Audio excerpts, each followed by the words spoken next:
So that's a very good option. ஏன் அப்படின்னு கேட்டீங்கன்னா, I always used to product present பண்ணும்போது no customer can say no to that product. So அந்த product நம்ம லாஸ்டா ஒரு 5 minutes we will cover it up. But today what we, the check value will be 10 lakhs, 15 lakhs, 20 lakhs, 1 crore, 2 crores. இங்க வந்து 1 crore, 2 crore check எல்லாம் கூட இந்த business insurance மூலியமா நம்ம வந்து we have taken 2 crore check எல்லாம் ஒரு சிங்கிள் கஸ்டமர் கிட்ட இருந்து வாங்கிட்டு வந்திருக்கோம். So 2 crore is nothing but TOT. The advisor will become TOT, and you know about what will be the contest benefit and overall MPA promotions எல்லாம் சேர்த்து பாத்தீங்க அப்படின்னா roughly around ஒரு 85 lakhs to 90 lakhs will be that advisor ka income. So what I'm trying to tell, a single customer can change your entire life in this particular subject. If you are an expert in this subject, a single customer can change your entire life. Whatever struggles you have undergone or whatever goals and dreams you are having, உங்களுக்கு என்ன கனவுகள் என்ன ஆசைகள் இருக்கோ அது எல்லாத்தையும் ஒரு single customer ஒரு single செக்ல we can cover it up. அதுதான் வந்து இந்த பிசினஸ் இன்சூரன்ஸ். ஸோ ஏன் இன்னைக்கு நம்ம இந்த சப்ஜெக்ட் பேசுறோம்னா, we are end of July.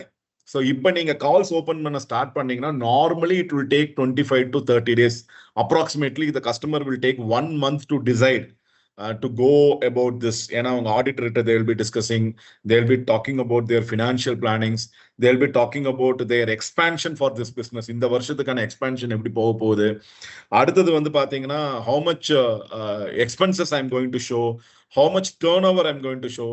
Very, very importantly, by September, they need to pay advance tax. அவங்க ரன் பண்ணிட்டு இருக்கிற கம்பெனிக்கு they need to pay advance tax. அதாவது இந்த வருஷத்துக்கு what is the profit I'm going to make approximately. For that approximate profit, I have to calculate a portion, a percentage of portion, and I need to pay advance tax. அதாவது வருஷம் இன்னும் முடியவே இல்லை. ஒரே second, நான் ஏன்னா ஆனா எல்லாரும் உள்ளதாங்கன்னு இருக்காங்க, நீங்க வேற ஏதோ லிங்க்ல ஜாயின் பண்ணிருக்கீங்க, நான் செஷன் எடுத்துட்டு இருக்கேன். ஓகே, சோ இந்த இந்த particular thing they will be slightly concerned. ஏன் அப்படின்னு கேட்டீங்கன்னா, nobody will be happy to pay more taxes. Yes, we are okay to pay taxes because government runs வந்து நம்மளோட டாக்ஸ்னால தான் வந்து government run ஆகுது. பட் அதுக்குன்னு I cannot put more taxes to the government. Nobody will be happy to pay more taxes to the government. இப்போ நீங்க எல்லாரும் பாத்தீங்கன்னா GST was removed from life insurance and health insurance. So அப்போ GST remove பண்ணது நம்மளுக்கு சந்தோஷமான்னு கேட்டீங்கன்னா obviously S. ஏன்னா customer will be paying lesser money. They will not pay that termனா 18% சேவிங்ஸ் பிளான்னா அந்த 4% 2% எக்ஸ்ட்ரா அவங்க கையில இருந்து போகாது. But that money was used for government. அவங்களோட பெனிஃபிட்டுக்கு தான் அந்த பணத்தை வாங்கி யூஸ் பண்ணாங்க. கவர்மெண்டே வந்து அந்த டாக்ஸ் கட்ட வேணாம்னு சொல்லும்போது we were very happy. So அதே மாதிரி தான் வந்து பாத்தீங்கன்னா எனி பிசினஸ்மேன், அது வந்து ப்ரொப்ரைட்டர்ஷிப் கம்பெனியா இருக்கலாம், பார்ட்னர்ஷிப் கம்பெனியா இருக்கலாம், பிரைவேட் லிமிடெட் கம்பெனியா இருக்கலாம், they also wanted to save lot of taxes. They don't want to spend more money on taxes. Instead of that, they wanted to create an asset. அது கம்பெனிக்கு ஒரு அசெட்டா இருக்கலாம், இல்ல ஒரு சம் ஸ்டேஜுக்கு அப்புறம் they can transfer that asset to their self name. So அதுதான் வந்து பாத்தீங்கன்னா இந்த business இன்சூரன்ஸோட very very main important thing.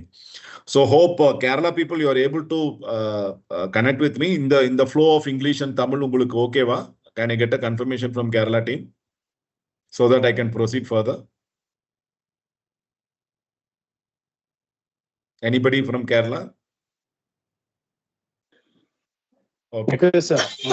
Okay, fine. Yeah. Okay, Yes. let's understand what is this business insurance. Sir, in one line, if I wanted to tell what is business insurance, see, insurance, people will take insurance that there might be any uncertainty happening. One second, let me put people on hold. Somebody has unmuted it. Let me put everybody on mute. So please don't unmute, sir. Unless and otherwise you have any clarification or doubt. Even if you have any doubt, raise your hands. உங்களுக்கு வந்து ஏதாவது doubt clarification இருந்ததுன்னா note பண்ணி வச்சுக்கோங்க. கடைசியா நம்ம வந்து we will discuss about your doubts and clarification. And thank you for 217 people have joined. I'm very happy to see 217 people who wanted to become an MDRT. அதுவே வந்து ஒரு ரொம்ப சந்தோஷமான விஷயம். So business insurance ன்னு சொல்லணும்னா in one line if I wanted to tell, see, I am there to take care of my family's requirement. I am a money generating mission and I am generating money for my family. in my absence, suddenly if any uncertainty happens to me, who will generate the money for my family? There will be only two losses. ஒரு particular person இல்லைன்னா ரெண்டே loss தான். ஒன்னு emotional loss, இன்னொன்னு financial loss. Emotional loss ஒருத்தங்களுக்கு எப்ப சரியாகும்னா time will take கேர்னு சொல்லுவாங்க. Life has to go on. So அந்த எமோஷனல் லாஸை வந்து டைம் தான் வந்து அதுக்கு ஹீலிங் கொடுக்கும். பட் ஃபினான்ஷியல் லாஸுக்கு வந்து எந்த ஹீலிங்குமே கிடையாது. They have to manage their finances, whether the breadwinner is there, whether the breadwinner is not there. குழந்தைகளோட எஜுகேஷன் ஆகட்டும், ஒய்ஃபோட ரிட்டையர்மெண்ட் ஆகட்டும், இண்டிபெண்டா வாழ்றதாகட்டும், ஃபேமிலியோட செல்ஃப் டிக்னிட்டி ஆகட்டும், அவங்களோட மேரேஜ் ஆகட்டும், எல்லாமே depends upon the money what we leave or the income what we leave to our families. Same way in any business. இது வந்து இண்டிவிஜுவல் லைஃபுக்கு, ஒரு தனிப்பட்ட நபருக்கு அவர் இல்லைன்னா ஒரு ஃபேமிலி எப்படி ஃபினான்ஷியலி ஸ்ட்ரகிள் ஆகுமோ, சேம் வே ஒரு இண்டிவிஜுவல் பர்சன் இல்லை அப்படிங்கிறதுனால ஒரு பர்டிகுலர் பிசினஸ் ஃபினான்ஷியலி ஸ்ட்ரகிள் ஆகுது அப்படின்னா then a business person has to take a business insurance. யாரெல்லாம் பிசினஸ் பண்றாங்களோ அவங்க பிசினஸ் இன்சூரன்ஸ் எடுக்கணும். சார் பிசினஸ் பண்றவங்க எல்லாம் directly they are coming and taking policy on their self name. அது எதுக்கு சார்ன்னு கேட்டீங்கன்னா அது வந்து ஃபேமிலியோட செல்ஃப் இன்ட்ரெஸ்டுக்காக எடுக்கிறாங்க. So in options of that businessman the death benefit will go to the family. அவங்க ஃபினான்ஷியலி ஸ்ட்ரகிள் ஆகக்கூடாதுன்னு. ஆனா if any death occurs to a businessman, அந்த பிசினஸ் லாஸ் ஆகாம இருக்கிறதுக்கு அந்த டெத் பெனிஃபிட் அந்த பிசினஸுக்கு போற மாதிரி பிளான் பண்ணி எடுக்கிறது தான் வந்து பாத்தீங்கன்னா business insurance in simple form for you to understand. So இது எதுக்காக why we are talking about அப்படின்னு கேட்டீங்கன்னா, there is a huge opportunity which is called MSME. In fact சொல்லணும்னா all the leaders, இங்க எத்தனை லீடர்ஸ் ஜாயின் பண்ணிருக்கீங்களோ, இங்க எத்தனை MDRT probables நீங்க ஜாயின் பண்ணிருக்கீங்களோ, உங்களை ரெக்ரூட் பண்ண லீடர்ஸே வந்து பாத்தீங்க அப்படின்னா MSME ஓனர்ஸ் தான், medium and small scale industry owners தான். ஸோ MSME ரிஜிஸ்ட்ரேஷன் பண்ணதுக்கு அப்புறம் தான் இங்க லீடர் கூட எடுக்கிறாங்க. அந்த மாதிரி in a year, in a particular year last year மட்டும் 2,34,000 MSME registrations had happened. அப்படின்னா என்ன அர்த்தம்னா லாஸ்ட் இயர் மட்டும் புதுசா நியூ 2,34,000 பேர் வந்து ரிஜிஸ்டர் பண்ணியிருக்காங்க, ஒரு கம்பெனி ஸ்டார்ட் பண்ணியிருக்காங்க. And very importantly as I already told you, advance tax. So by September they have to pay advance tax. அவங்க ரன் பண்ணிட்டு இருக்கிற பிசினஸுக்கு இவ்வளோ டாக்ஸ் வந்து முன்கூட்டியே அவங்க போய் கட்டணும். ஸோ அது வந்து செப்டம்பர்ல கட்டணும். இப்போ நீங்க கால்ஸ் ஓபன் பண்ணீங்கன்னா செப்டம்பருக்குள்ள அவங்க பிளான் பண்ணிட்டு instead of paying advance taxes they will pay you premium. ஏன்னா பிரீமியம் பே பண்ணும்போது அது கம்பெனிக்கு எக்ஸ்பென்சஸா மாறிடும். அதனால அவங்களுக்கு டாக்ஸ் குறையும். They will reduce their tax burden. So அதனால அட்வான்ஸ் டாக்ஸுக்கு முன்னாடி நீங்க பேசுறது it's always better. No GST in business insurance. So you all know earlier it was GST இருந்தது, இப்ப GST கிடையாது. Business insurance solution under employer-employee insurance அப்படின்னா என்னன்னு பார்ப்போம். Keyman insurance ஒன்னு இருக்கு, employer-employee insurance ஒன்னு இருக்கு, and partnership insurance ஒன்னு இருக்கு. We will see all these three things once again. So as I already told you, last இதுல வந்து பாத்தீங்கன்னா my data which I read was wrong. 2,34,000 ஒரே ஒரு சிங்கிள் இயர்ல படிச்சது. ஆனா if you see 7.94 crores 7.94 கோடி வந்து பாத்தீங்க அப்படின்னா MSMEs in India as on March 2022. சைனாக்கு அடுத்தபடியா அதிகமான MSME ஓனர்ஸ் இருக்கிறது. அதாவது 1,48,00,000 பேர் இந்தியால வாழ்றாங்க. சாரி 1.48 crores 148 கோடி பேர் வாழ்ற இடத்துல கிட்டத்தட்ட 8 கோடி பேர் பிசினஸ் பண்ணிட்டு இருக்காங்க sir. Think about a situation, 8 crore people are doing business. And very importantly, 58.97 lakh crores worth of loan is being dispersed. அப்படின்னா அவங்க MSME ஸ்டார்ட் பண்ணி அவங்க பிசினஸுக்காக பிசினஸ் லோன் போறாங்க. அப்படி போறவங்களுக்கு கிட்டத்தட்ட 60 லட்சம் கோடி ரூபாய் வந்து பாத்தீங்கன்னா 2022 இருந்து 2025 லோன் டிஸ்பர்ஸ்மெண்ட் நடந்திருக்கு. அண்ட் வெரி இம்பார்ட்டன்ட்லி இந்தியாவோட GDP growthல not only the big blue chip companies and large cap companies, பெரிய பெரிய நிறுவனங்கள் ITC ஆகட்டும், ஆதித்யா பிர்லா ஆகட்டும், டாடா மோட்டார்ஸ் ஆகட்டும், அந்த மாதிரி பெரிய நிறுவனங்கள் மட்டும் இந்தியாவோட GDPக்கு கான்ட்ரிபியூட் பண்றது இல்ல. Approximately 30% of GDP comes from this MSME segment. So MSME செக்மெண்ட்ல இருந்தா நிறைய GDP இந்தியாவோட growth எக்கானமிக்கும் இது வந்து ரொம்ப ரொம்ப யூஸ்ஃபுல்லா இருக்கு. So that we are presenting it here. And as I already told you, MSME registrations are பயங்கரமா இன்க்ரீஸ் ஆயிட்டு இருக்கு. Every year it is getting increased from 5.7 crores. 2022-23ல 5.7 crores வந்து MSME ரெஜிஸ்ட்ரேஷனா இருந்தது. இப்ப 8 crores-ல இருக்கு. அப்படின்னா என்ன அர்த்தம்? கிட்டத்தட்ட 2.4 கோடி பேர் அடிஷனலா பிசினஸ் ஸ்டார்ட் பண்ணிருக்காங்க சார் இந்த 2 வருஷத்துல மட்டும். Last 2 years they have started 2.4 lakh crore people have started business. Especially எந்தெந்த ஸ்டேட்லன்னு பாருங்க. Tamil Nadu is one among that. My dear friends, please understand this. Highest MSME எங்க நடக்குதுன்னு பாத்தீங்கன்னா Maharashtra, Gujarat, Tamil Nadu, Uttar Pradesh and West Bengal. Sir, you need to understand this is a huge opportunity for us to grab business from business owners. அதுக்கு தான் இந்த presentation கொடுக்குறோம். So as I already told you, what do you mean by advanced tax? Sir, advanced tax na enna sir? If anybody wanted to take a screenshot for your reference, you can take this. So advanced tax அப்படிங்கிறது nothing but you are paying இந்த வருஷத்துக்கான actual taxங்கிறது March 31st அப்பதான் உங்களுக்கு தெரியும் இந்த வருஷத்துக்கான என்னோட total profit என்னன்னு. Then only you will be paying taxes. To reduce the burden of the business owners, income tax department என்ன பண்ணிருக்குன்னு கேட்டீங்கன்னா, நீங்க இயர் எண்ட் முடிஞ்சதுக்கு அப்புறம் டாக்ஸ் பே பண்ணாதீங்க. இயர் பிகினிங்ல இருந்தே every 3 months once pay advance tax. உங்களுக்கு எப்படி இருந்தாலும் உங்களுக்கு ப்ராஃபிட் வரும்னு தெரியும். எக்ஸாக்ட் ப்ராஃபிட் தானே 31st மார்ச் அப்போ உங்களுக்கு தெரியும். அப்ப அதுக்கு முன்னாடி அப்ராக்சிமேட் ப்ராஃபிட்ஸ் தெரியும் இல்லையா? Based on that pay partial payment. அந்த அட்வான்ஸ் டாக்ஸ்ன்னு சொல்லி பார்ஷியல் பேமெண்ட் பண்ண சொல்லி they will be pressurising the business owners to make advance taxes. If anybody misses to pay advance taxes, உங்களுக்கு சொல்லணும்னு அவசியம் இல்லை. ஏன்னா government needs money through taxes, especially through advance taxes. நான் வந்து ஒரு 2 இயர்ஸ்க்கு முன்னாடி வந்து கோபிச்செட்டிப்பாளையத்துல ஒரு பெரிய டாக்டர் ஒரு ஹாஸ்பிட்டலுக்கு போயிருந்தோம். அங்க வந்து பாத்தீங்கன்னா income tax department is pressurising them to pay huge amount of advance tax. எதுக்கு இவ்வளவு அட்வான்ஸ் டாக்ஸ் பே பண்ண சொல்றாங்க? என்னோட ப்ராஃபிட் எவ்வளவு வராது சார், இவங்க அட்வான்ஸ் டாக்ஸே they are asking me to pay so muchங்கறாங்க. எதனாலன்னு பார்த்தோம்னா அதுக்கு 1 year 2 yearக்கு முன்னாடி you all know how COVID has affected, correct?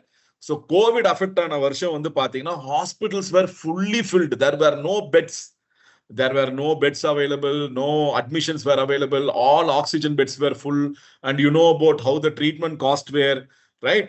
So அதனால அந்த 2 வருஷத்துக்குமே அந்த ஹாஸ்பிட்டலோட profitability was so high, extraordinary profit. அதனால இந்த 2 வருஷம் அவங்க டாக்ஸ் பே பண்ணியிருக்காங்க ஃபார் த ப்ராஃபிட். 3வது வருஷம் after the COVID become normal, the new normal ஆனதுக்கு அப்புறமும் income tax department is putting pressure. Last 2 years நீங்க வந்து இத்தனை கோடி ரூபாய் சம்பாரிச்சிருக்கீங்க, இந்த வருஷம் ஏன் நீங்க இன்னும் அட்வான்ஸ் டாக்ஸ் பே பண்ணாம இருக்கீங்க, நீங்க இவ்வளவு அமௌண்ட் கட்டுங்க அப்படின்னு சொல்லி ப்ரெஷர் கொடுக்குறாங்க. அந்த ஓனர் என்ன சொல்றாருன்னா, சார் இந்த வருஷம் என்னோட டோட்டல் ப்ராஃபிட் அவ்வளவு இருக்காது, நீங்க டாக்ஸ் கட்ட சொல்றீங்க, என்னோட hospitals are not full with that, but still they were putting pressure to make that payment to be done. And we gave a presentation. சரி அப்படிதான் உங்களுக்கு டாக்ஸ் கட்டணும்னு ப்ரெஷர் கொடுக்குறாங்க அப்படிங்கிற பட்சத்தில் tell them, sir our profits have come down because for benefit of employees. எங்க கம்பெனில வேலை பார்க்குற டாக்டர்ஸ்க்கும், எங்க கம்பெனியில் இருக்கிற எங்க ஹாஸ்பிட்டல் இருக்கிற டீனுக்கும், எங்க கம்பெனியில இருக்கிற எம்டி அண்ட் சிஇஓ அவருமே சேலரி எடுத்துட்டு இருக்காரு. இவங்களோட பெனிஃபிட்டுக்காக we have invested in business insurance. நாங்க எக்ஸ்பென்சஸ் பண்ணிட்டோம், அதனால எங்களுக்கு ப்ராஃபிட் இல்லைன்னு சொல்லுங்க அப்படின்னு சொல்லி we gave a solution. Guys, please understand, இங்க இருக்கிற எல்லா business ஓனர்ஸ்க்குமே they know how to make money. அவங்களோட பிசினஸை எப்படி ரன் பண்ணணும்னு அவங்களுக்கு நல்லாவே தெரியும். What ever challenges comes in their own business, they know how to handle it. But when it comes to after making that profit, அந்த லாபம் சம்பாரிச்சதுக்கு அப்புறம் how to manage டாக்ஸ்ங்கிறது எந்த ஓனருக்குமே தெரியாது. They will hand over the இது எல்லாமே வந்து சார்ட்டர்டா கொண்டு வந்து கொடுத்துருவாங்க. எனக்கு எதுமோ பண்ணுங்க சார், எனக்கு ரெடியூஸ் பண்ணி கொடுங்க என் டாக்ஸ்ன்னு. அதுல எல்லா ஆடிட்டர்ஸுமே are they giving solutions, sir why can't you go for business insurance, why can't you show it, ஒரு பாலிசி எடுத்துட்டு கம்பெனி பிரீமியம் பே பண்ணுங்க sir, you no need to pay from your pocket. உங்க கம்பெனியில இருந்து வரக்கூடிய லாபத்துல before tax you can pay premium, and அதை வந்து we can write it as expenses. அப்படி எக்ஸ்பென்சஸா எழுதுறது மூலியமா உங்க ப்ராஃபிட் கம்மியாகும், உங்க டாக்ஸ் கம்மியாகும்னு எத்தனை ஆடிட்டர்ஸ் வந்து பிசினஸ் ஓனர்ஸ் சஜஸ்ட் பண்றாங்கன்னு கேட்டீங்கன்னா வெரி ஃபியூ, விரல் விட்டு சொல்லிடலாம், very few people are suggesting this. So அதனாலதான் வந்து உங்களுக்கு எல்லாத்துக்குமே நான் சொல்லக்கூடிய ஒரு முக்கியமான விஷயம் என்னன்னு கேட்டீங்கன்னா, இங்க பாருங்க செப்டம்பர்ல நான் சின்னது பண்ணிக்கிறேன், இங்க பாருங்க ஜஸ்ட் ஹைலைட்டிங் திஸ். செப்டம்பர் 15ஆம் தேதிக்குள்ள அவங்க 45% ஆஃப் டோட்டல் டாக்ஸ் லைபிலிட்டி அவங்க பே பண்ணணும். அப்படின்னா 100 ரூபாய் சம்பாதிக்க போறாங்க இந்த வருஷத்துக்கு, the whole year I'm going to make 100 rupees profit அப்படின்னா அதனோட டாக்ஸபிள் அமௌண்ட் அந்த 30 ரூபா டாக்ஸ் அமௌண்ட்னா அந்த 30 ரூபாயில கிட்டத்தட்ட பாதி 45% ஆஃப் டாக்ஸ் லைபிலிட்டியை அவங்க எப்பக்குள்ள பே பண்ண சொல்றாங்க சார்? செப்டம்பர் 15க்குள்ள பே பண்ண சொல்றாங்க. So that is the reason why we are covering this session today. ஏன் இன்னைக்கு எடுக்கிறோம் அப்படின்னா September 15க்குள்ள they know how much tax they need to pay. அதுக்கு முன்னாடி they can take some decisions by taking a policy on the employees. அவங்க கம்பெனில work பண்ற employees, ஏன் அந்த கம்பெனியோட ஓனரே அந்த கம்பெனில salary எடுத்துட்டு இருந்தாருன்னா, if any owner of that company is taking salary from that company, provided அதுக்கு ஒரே ஒரு கண்டிஷன் இருக்கு, அப்படி எடுக்கக்கூடிய salary வந்து டாக்ஸ் டிடக்ட் ஆகி வரணும். ஸ்ட்ரெயிட் அவே லம்சம்மா நெட் அமௌண்டா வந்துடக்கூடாது, டிடிஎஸ் டிடக்ட் ஆகி வரணும். அப்படி வந்துச்சுன்னா அவருமே அந்த கம்பெனிக்கு எம்ப்ளாயி தான். ஸோ இன்சூரன்ஸ் பிரீமியம் நீங்க பே பண்ணும்போது அது வந்து உங்களோட ப்ரீபெய்டு மொபைல் மாதிரி அது ப்ரீபெய்டு எக்ஸ்பென்சஸ் ஆயிடுது. ஸோ அதனால உங்களுக்கு இந்த அட்வான்ஸ் டாக்ஸ் கட்டுறதுல இருந்தும் யூ கேன் அந்த பேர்டன் வந்து உங்களுக்கு வெளியில போயிடும். அதே சமயத்துல the whole year மார்ச் முடியும் போது the premium whatever you have paid that can be shown as expenses for the whole year. So இங்க லெஃப்ட் சைட்ல வந்து நிறைய செக்ஷன்ஸ் கொடுத்துருக்கோம். சில பேர் வந்து ஆடிட்டர்ஸை பார்க்க போறீங்க அப்படிங்கிற பட்சத்தில் please note down the sections. So mandates payment for advance tax என்ன செக்ஷனுக்கு கீழே அந்த கண்டிப்பா ஒரு பிசினஸ் ஓனர் வந்து அட்வான்ஸ் டேக்ஸ் பே பண்ணணுங்கிற ரூல் எங்க சொல்லுதுன்னா இன்கம் டேக்ஸ் ஆக்ட் 1961 படி section 208 is talking about that. Section 211 என்ன சொல்லுதுன்னு கேட்டீங்கன்னா instalments of advance taxes and due dates for payment of advance tax and late fee இருக்குதுல இன்ட்ரெஸ்ட் சார்ஜஸ் வேற போடுவாங்க. Under section 234B and section 234C படி நீங்க advance tax லேட்டா பே பண்ணீங்கன்னா you will be paying extra interest and also late ஃபீ. அதனால எல்லாருமே பயந்துட்டு அவங்களுக்கு ப்ராஃபிட்டபிலிட்டி கால்குலேட் பண்றாங்களோ இல்லையோ they will go and pay some taxes. So you need to go and meet your business owners. உங்களுக்கு யாரெல்லாம் பிசினஸ் பண்ற பீப்புள் தெரியுமோ அவங்களை எல்லாம் தாராளமா இப்ப சந்திச்சு இதை பத்தி please talk to them. So first quarter எண்டிங்ல it is 45% of advance taxes வந்து நீங்க பே பண்ண வேண்டியிருக்கும் by September 15th. So this is what we are discussing. அடுத்த பிக் டே எப்பன்னு வந்து பாத்தீங்கன்னா டிசம்பர் 15th. சார் இப்ப விட்டீங்கன்னா செப்டம்பர் விட்டுட்டீங்கன்னா அப்புறம் வந்து டிசம்பர் 15ஆம் தேதி தான் வந்து அட்வான்ஸ் டாக்ஸ் மறுபடியும் பே பண்ணுவாங்க. அப்ப வந்து 75% ஆஃப் த அட்வான்ஸ் டாக்ஸஸ் வந்து அவங்க பே பண்ற மாதிரி இருக்கும்.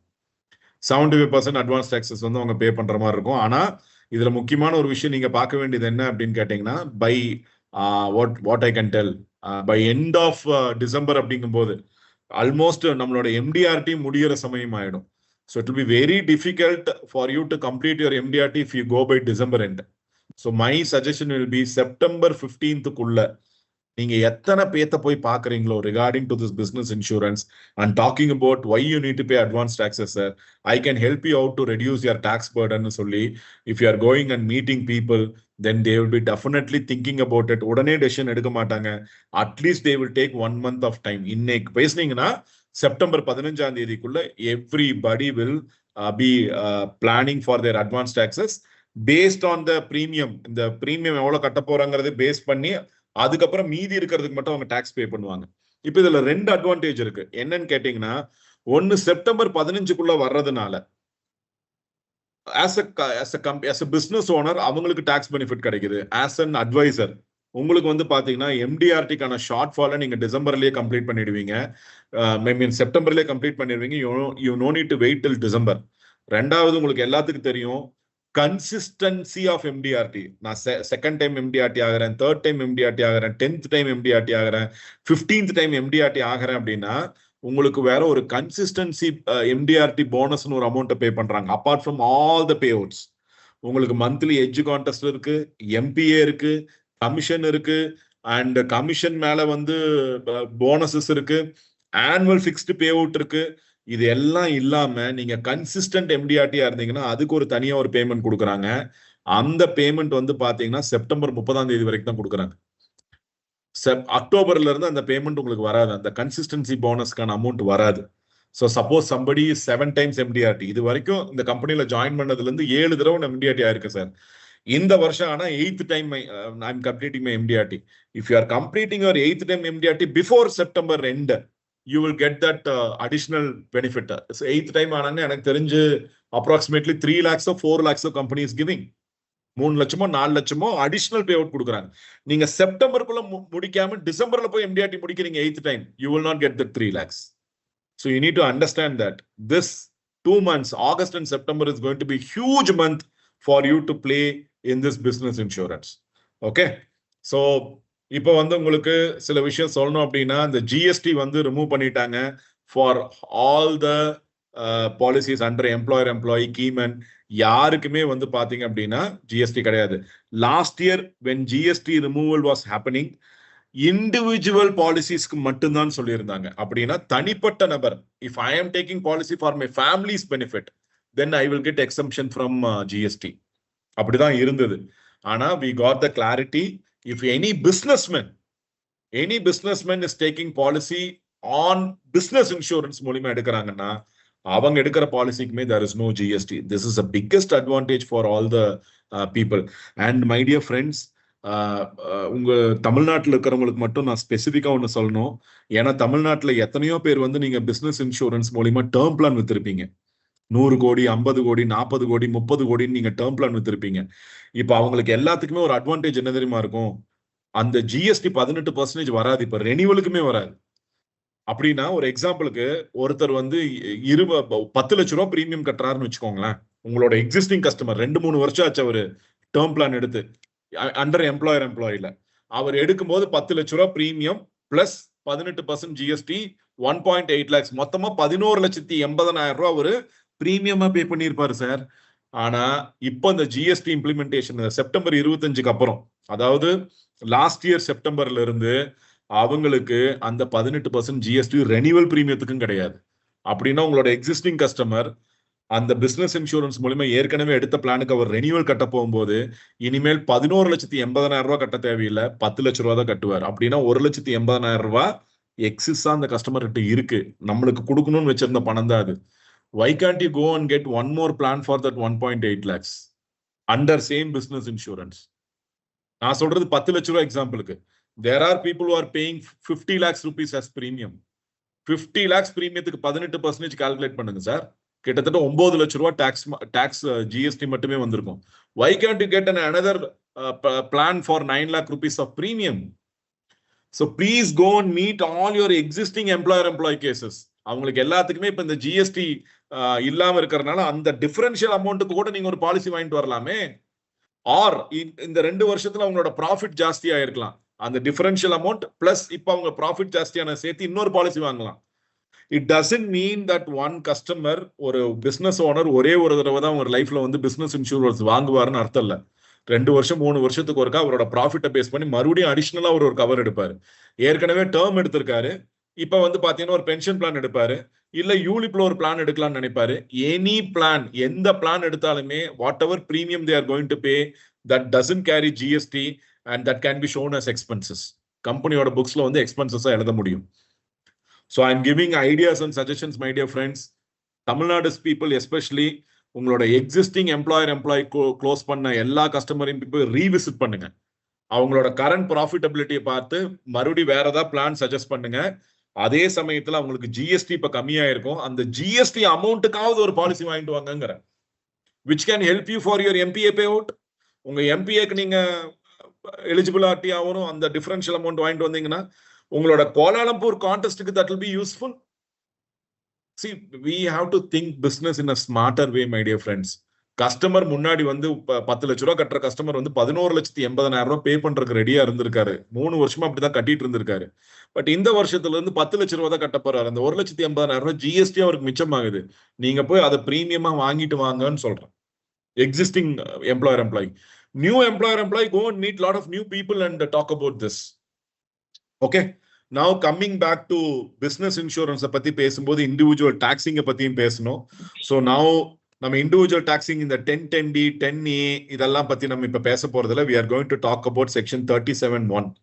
இந்த section 37(1) தான் வந்து பாத்தீங்கன்னா business expenditure, அதாவது நீங்க இந்த கம்பெனி வந்து whichever company wanted to take a policy on employees benefit, அவங்க பே பண்ணக்கூடிய பிரீமியத்தை வந்து எந்த செக்ஷனுக்கு கீழே சார் எக்ஸ்பென்சஸா எழுதிக்கலாம் அப்படின்னு கேட்டீங்கன்னா அண்டர் செக்ஷன் 37(1) கீழே எழுதிக்கலாம்ங்கிறதா பழைய நார்ம்ஸா இருந்தது. ஆனா இப்போ வந்து அந்த செக்ஷன் சேஞ்ச் பண்ணிருக்காங்க. பெனிஃபிட் எல்லாமே சேம் தான், அதே பெனிஃபிட் தான். Only the section name has changed. Instead of section 37(1), now the new section has changed to section 34(1). மத்தபடி இதுல இருக்கக்கூடிய எல்லா பெனிஃபிட்ஸுமே சேம் தான். Rules and regulations all R same. Only the section name has changed from 37(1) to section 34(1) according to the income tax section 2026-27 படி இப்படி ஒரு changes கொண்டு வந்திருக்காங்க. மத்தபடி வேற எதுவும் இல்லை. Now let's come and understand why somebody has to buy business insurance. ஏன் ஒரு பிசினஸ் ஓனர் வந்து பிசினஸ் இன்சூரன்ஸ் வாங்கணும்னு பார்ப்போம். First the favourite subject which is called employer employee. இந்த எம்ப்ளாயர் எம்ப்ளாயில ஏன் வந்து somebody wanted to take a policy அப்படின்னு கேட்டீங்கன்னா, இது ஒரு சிம்பிள் கேஸ் ஸ்டடியாவே இங்க கொடுத்துட்டோம் பாருங்க. an employer, அதாவது ஒரு company will be the policy owner. இப்போ ஒரு எக்ஸாம்பிளுக்கு let's say என்ன வச்சுக்கலாம் இங்க, something is there also. Okay, let's say Apurva Diagnostic Center. இப்பதான் recent past I went for my scanning once again, என்னோட பேக் பெயினுக்காக போயிருந்தேன். ஸோ அபூர்வா டயக்னோஸ்டிக் சென்டர் அப்படின்னு ஒரு கம்பெனி இருக்கு. ஓகேங்களா, அபூர்வா டயக்னோஸ்டிக் சென்டர். இப்போ இந்த கம்பெனில ஒரு எம்ப்ளாயி வேலை பார்க்குறாரு. அந்த எம்ப்ளாயிங்கிறது ஒரிஜினல் எம்ப்ளாயியா இருக்கலாம், இல்ல அவங்க ஃபேமிலி மெம்பரா இருக்கலாம், ஏன் அவரா கூட இருக்கலாம், அந்த ஓனரே வந்து அந்த கம்பெனில எம்ப்ளாயியா கூட இருக்கலாம். ப்ரொவைடட் யார் ஒருத்தங்களை எம்ப்ளாயின்னு சொல்லுவோம்னா, அந்த அபூர்வா டயக்னோஸ்டிக் சென்டர்ல இருந்து அவர் சேலரி வாங்கினாருன்னா அவர் வந்து எம்ப்ளாயி, ப்ராஃபிட் மட்டும்தான் எடுத்துக்கிறாருன்னா ஒரு ஓனர். இது உங்களுக்கு புரிஞ்சிருந்ததுன்னா you will understand what is business insurance. If somebody is taking only profit, நான் ப்ராஃபிட் மட்டும் தான் சார் எடுத்துக்கிறேன்னா நீங்க அந்த கம்பெனிக்கு ஓனர் சார். சார் எனக்கு ப்ராஃபிட்டும் வரும், அது இல்லாம I am also taking salary, அந்த கம்பெனில இருந்து நான் வேலை பார்க்கறதுக்கு நான் சேலரியும் எடுத்துக்கிறேன் அப்படின்னா நீங்க இப்ப அந்த கம்பெனிக்கு எம்ப்ளாயி கூட. ஒரே ஒரு கண்டிஷன் தான், நீங்க சேலரி எடுக்கிறீங்கிற பட்சத்தில் அந்த சேலரி உங்களுக்கு டாக்ஸ் டிடக்ட் ஆகி வருதா, டிடிஎஸ் டிடக்ட் ஆகி வருதா, இது ஒரே ஒரு கண்டிஷன் தான் இருக்கணும். டாக்ஸ் டிடக்ட் ஆகி வந்துச்சுன்னா நீங்க அந்த கம்பெனிக்கு எம்ப்ளாயி. டாக்ஸ் டிடக்ட் ஆகாம நீங்க சேலரி எடுத்துட்டு இருக்கீங்கன்னா இப்போ நீங்க அந்த கம்பெனிக்கு எம்ப்ளாயி கிடையாது, நீங்க ஓனர் தான். அதனால உங்களுக்கு பாலிசி கொடுக்க முடியாது. So any owner who is taking salary from his own company, அப்படி எடுக்கக்கூடிய சேலரிக்கு டாக்ஸும் டிடக்ட் ஆகுதுன்னா அவரு வந்து ஓனராகவும் இருக்காரு, எம்ப்ளாயியாகவும் இருக்காரு. சோ இந்த கான்செப்ட் உங்களுக்கு புரிஞ்சதுன்னா ஈஸியா இருக்கும். நவ் கம்மிங் பேக், இப்போ எனி டவுட்ஸ்? யாரோ ஒருத்தர் அன்மியூட் பண்ணிருக்கீங்க. ஓகே, இப்போ நான் என்ன சொல்றேன்னா, இந்த அபூர்வா டயக்னோஸ்டிக் சென்டர்ல ஒரு சிடி ஸ்கேன் எடுக்கிற ஒருத்தர் இருக்காரு. அவர் பேர் வந்து பாத்தீங்கன்னா மகேஷ். அவரு தான் அங்க ஆளினால் அழகுராஜான்னு சொல்லலாம். சிடி ஸ்கேன் எடுக்கிறதுல இருந்து எல்லாமே வாட் எவர் ட்ரீட்மெண்ட் அங்க நீங்க இதுக்கு போனீங்கனாலே அவர் தான் எல்லாமே பாத்துக்குவாரு. ஸோ அந்த மகேஷ்ங்கிறவர் இப்போ அந்த அபூர்வா டயக்னோஸ்டிக் சென்டர்ல இருந்து வெளியில போயிட்டாருன்னா நிறைய கஸ்டமர்ஸ் அங்க வர்றது வந்து குறைஞ்சிரும். ஸோ அதனால அபூர்வா டயக்னோஸ்டிக் சென்டர் என்ன பண்றாங்கன்னா, அந்த எம்ப்ளாயி இங்கே ரீடைன் ஆகணுங்கிறதுக்காக, இல்ல அந்த எம்ப்ளாய்க்கு நாளைக்கு ஏதாவது ஒரு பெனிஃபிட் கிடைக்கணுங்கிறதுக்காக அந்த அபூர்வா டயக்னோஸ்டிக் சென்டர் என்ன பண்ணுது, ஒரு 10 லட்சம் ரூபாய்க்கு பிரீமியம் கட்டுறதுக்கு ரெடி ஆகுது மகேஷோட பேர்ல. மகேஷ் வந்து அங்க வெறும் எம்ப்ளாயி தான், ஒரு சேலரிடு எம்ப்ளாயி. அவர் ஓனரா கூட இருக்கலாம், எனக்கு தெரியல அவர் ஓனரா இல்லையா, நான் இன்னும் சரியா பேசல. ஆனா அவருக்கு வந்து பாலிசி எடுக்கிறாங்க. இதனால என்ன அட்வான்டேஜ்னு கேட்டீங்கன்னா, இப்ப இந்த அபூர்வா டயக்னோஸ்டிக் சென்டர் மகேஷ்ங்கிற எம்ப்ளாயி பேர்ல பாலிசி எடுக்கிறதுனால the entire premium which is paid by that company, Apoorva diagnostic centre pay பண்ணக்கூடிய the entire 10 lakh rupees is shown as expenses. எங்க எக்ஸ்பென்சஸ் காட்டப்படுகிறது? அபூர்வா டயக்னோஸ்டிக் சென்டரோட எக்ஸ்பென்சஸ்ல போயிடும். சோ அப்ப எக்ஸ்பென்சஸ்ல போறதுனால அட்வான்டேஜ் என்ன? கம்பெனியோட ப்ராஃபிட் குறையும். கம்பெனியோட ப்ராஃபிட் குறைஞ்சதுன்னா கம்பெனியோட டாக்ஸும் குறையும். So that is the biggest advantage for a company owner. And at the same time எம்ப்ளாய்க்கு என்ன பெனிஃபிட்னு பாருங்க. எம்ப்ளாய்க்கான மெயின் பெனிஃபிட் என்னன்னு பாத்தீங்கன்னா, அந்த எம்ப்ளாயி உயிரோடு இருக்கிறாரு, அதாவது ஒரு 10 வருஷம் 15 வருஷத்துக்கு அப்புறம் எம்ப்ளாயி உயிரோடு இருக்காரு அப்படிங்கிற பட்சத்தில் இந்த எம்ப்ளாய்க்கு மெச்சூரிட்டி பெனிஃபிட் போய் சேரும். அப்படின்னா என்ன அர்த்தம்? மகேஷ்க்கு ஒரு 10 வருஷம் 15 வருஷத்துக்கு அப்புறம் எந்த கம்பெனி மகேஷ் பேர்ல பாலிசி எடுத்துச்சோ அந்த பெனிஃபிட் எல்லாமே மகேஷுக்கு போய் சேரும். So Mahesh will enjoy the entire benefit. So Mahesh also will be happy. நான் அபூர்வா டயக்னோஸ்டிக் சென்டர்ல 15 வருஷம் வேலை பார்த்தேன் சார், எனக்கு சம்பளம் கொடுத்ததெல்லாம் போக they also took a policy on my name. வருஷத்துக்கு 10 லட்ச ரூபா கட்டினாங்க. இப்போ நான் வந்து ரிட்டையர்மெண்ட் ஆகிட்டு வெளியில வரும்போது அந்த பாலிசியோட எல்லா பெனிஃபிட்டுமே எனக்கே கொடுத்துட்டாங்க. கிட்டத்தட்ட எனக்கு ஒரு 3 கோடி ரூபாய் வந்து அந்த பாலிசில இருந்து எனக்கு மெச்சூரிட்டி வந்திருக்கு. I am very happy. So employee வந்து வெரி ஹாப்பியா இருப்பார் உயிரோடு இருந்தாருன்னா. ஒருவேளை இந்த இடப்பட்ட கேப்ல if the employee is no more இறந்துட்டாருன்னா, அந்த எம்ப்ளாயி இறந்துட்டாருன்னா, இப்போ அந்த டெத் பெனிஃபிட் இருக்கு இல்லையா, even though Apoorva diagnostic centre தான் வந்து பாலிசி எடுத்திருந்தா கூட இந்த டெத் பெனிஃபிட்டை வந்து இறந்தவரோட குடும்பத்துக்கு நம்மளால கொடுக்க முடியும். ஸோ அப்படின்னு அட்வான்டேஜ் என்னன்னு பார்த்துக்கோங்க. First, as a policy as a business owner, உங்களுக்கு வந்து whatever premium you are paying can be shown as expenses. Point number 1.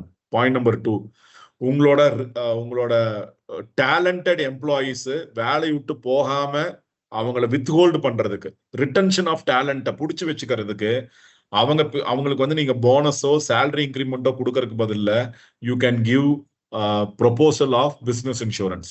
So Mahesh, நீங்க இதுக்கு எதுக்கும் பிரீமியம் பே பண்ண தேவையில்லை, நாங்க உங்களுக்காக பிரீமியம் பே பண்ணிடுறோம். உங்களுக்கு நீங்க வந்து வெறும் லைஃப் இன்சூர் மட்டும்தான் இந்த ப்ராடக்ட்ல. Entire premium we will pay it. In case உங்களுக்கு ஏதாவது அன்சர்டனிட்டி ஆச்சுன்னா அந்த டெத் பெனிஃபிட் உங்க ஃபேமிலி கொடுத்துறோம். இன்கேஸ் எதுவும் டெத் பெனிஃபிட் ஆகலைன்னா மெச்சூரிட்டி வரும்போது அந்த மெச்சூரிட்டி பெனிஃபிட் உங்களுக்கே கொடுத்துறோங்கும் போது அந்த talented employee will not leave that organisation. So retention of டேலண்ட்டுக்கு யூஸ் பண்ணலாம்.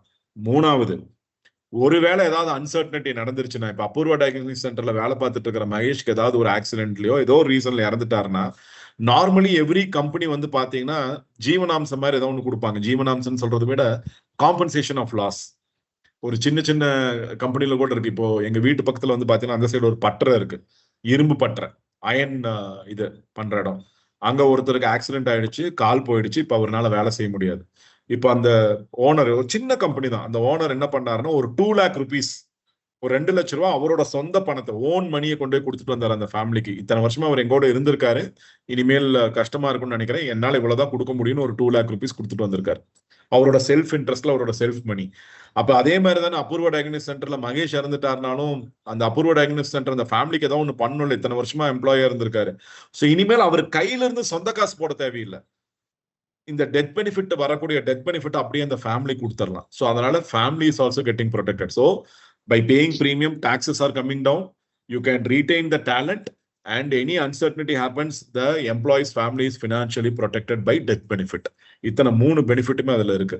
சரி, இப்ப நான் ஏன் சார் இந்த பிளான் எடுக்கணும்? ஒரே செகண்ட், என்னோட பவர் குறையுது, சார்ஜ் போட்டுக்கிறேன், ஒரே செகண்ட். இது வரைக்கும் நான் பேசுனது எல்லாத்துக்கும் கிளியரா புரிஞ்சுதா?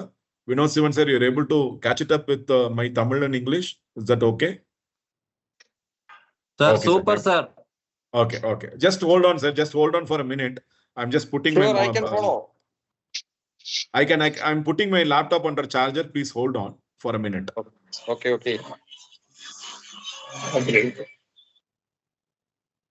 Sir, what sir? Sir?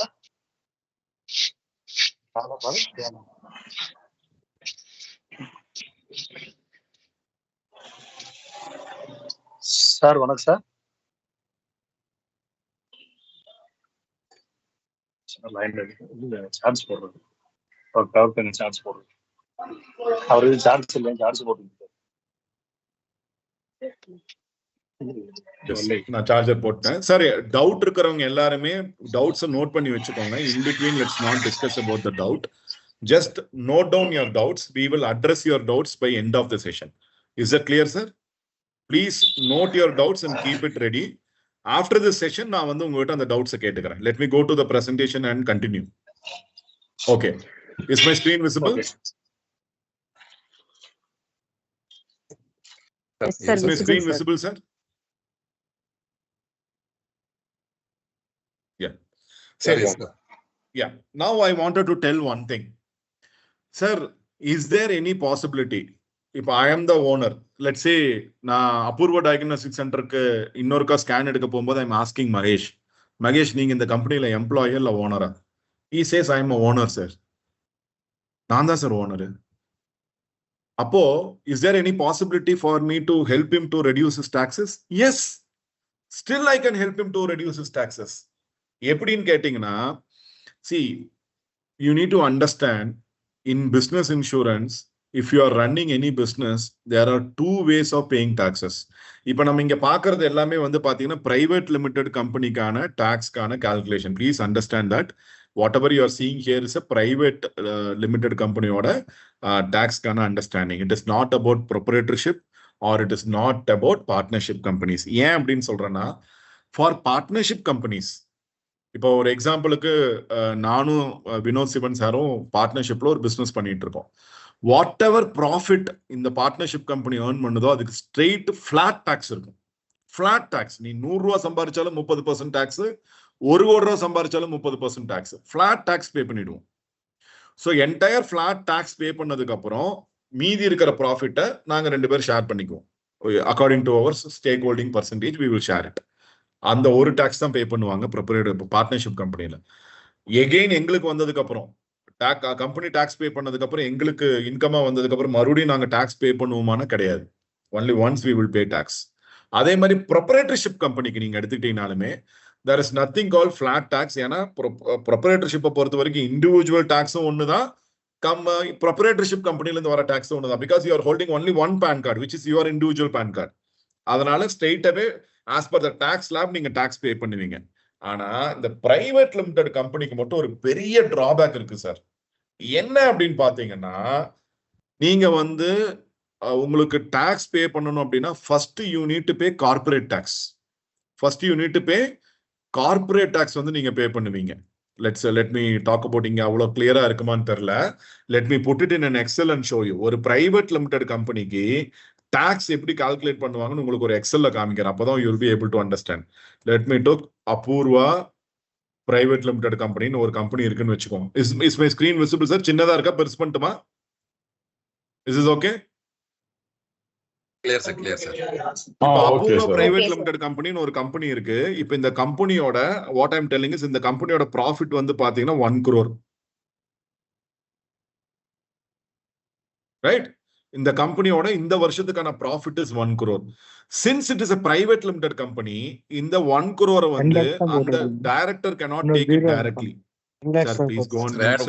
Sir, add one more zero, sir. Okay, sorry. I mentioned as 10 lakhs, sir. Okay. 1 tens, 100,000, 10,000 lakh, 10 lakhs crores. Yeah. So 1 crore rupees is the total profit. இது Apoorva private limited கம்பெனியோடது. Let's say Mahesh is the MD and CEO. அவர் தான் MD and CEO அப்படின்னு வச்சுக்கோங்க. Private limited கம்பெனியோட அவர் தான் MD and CEO.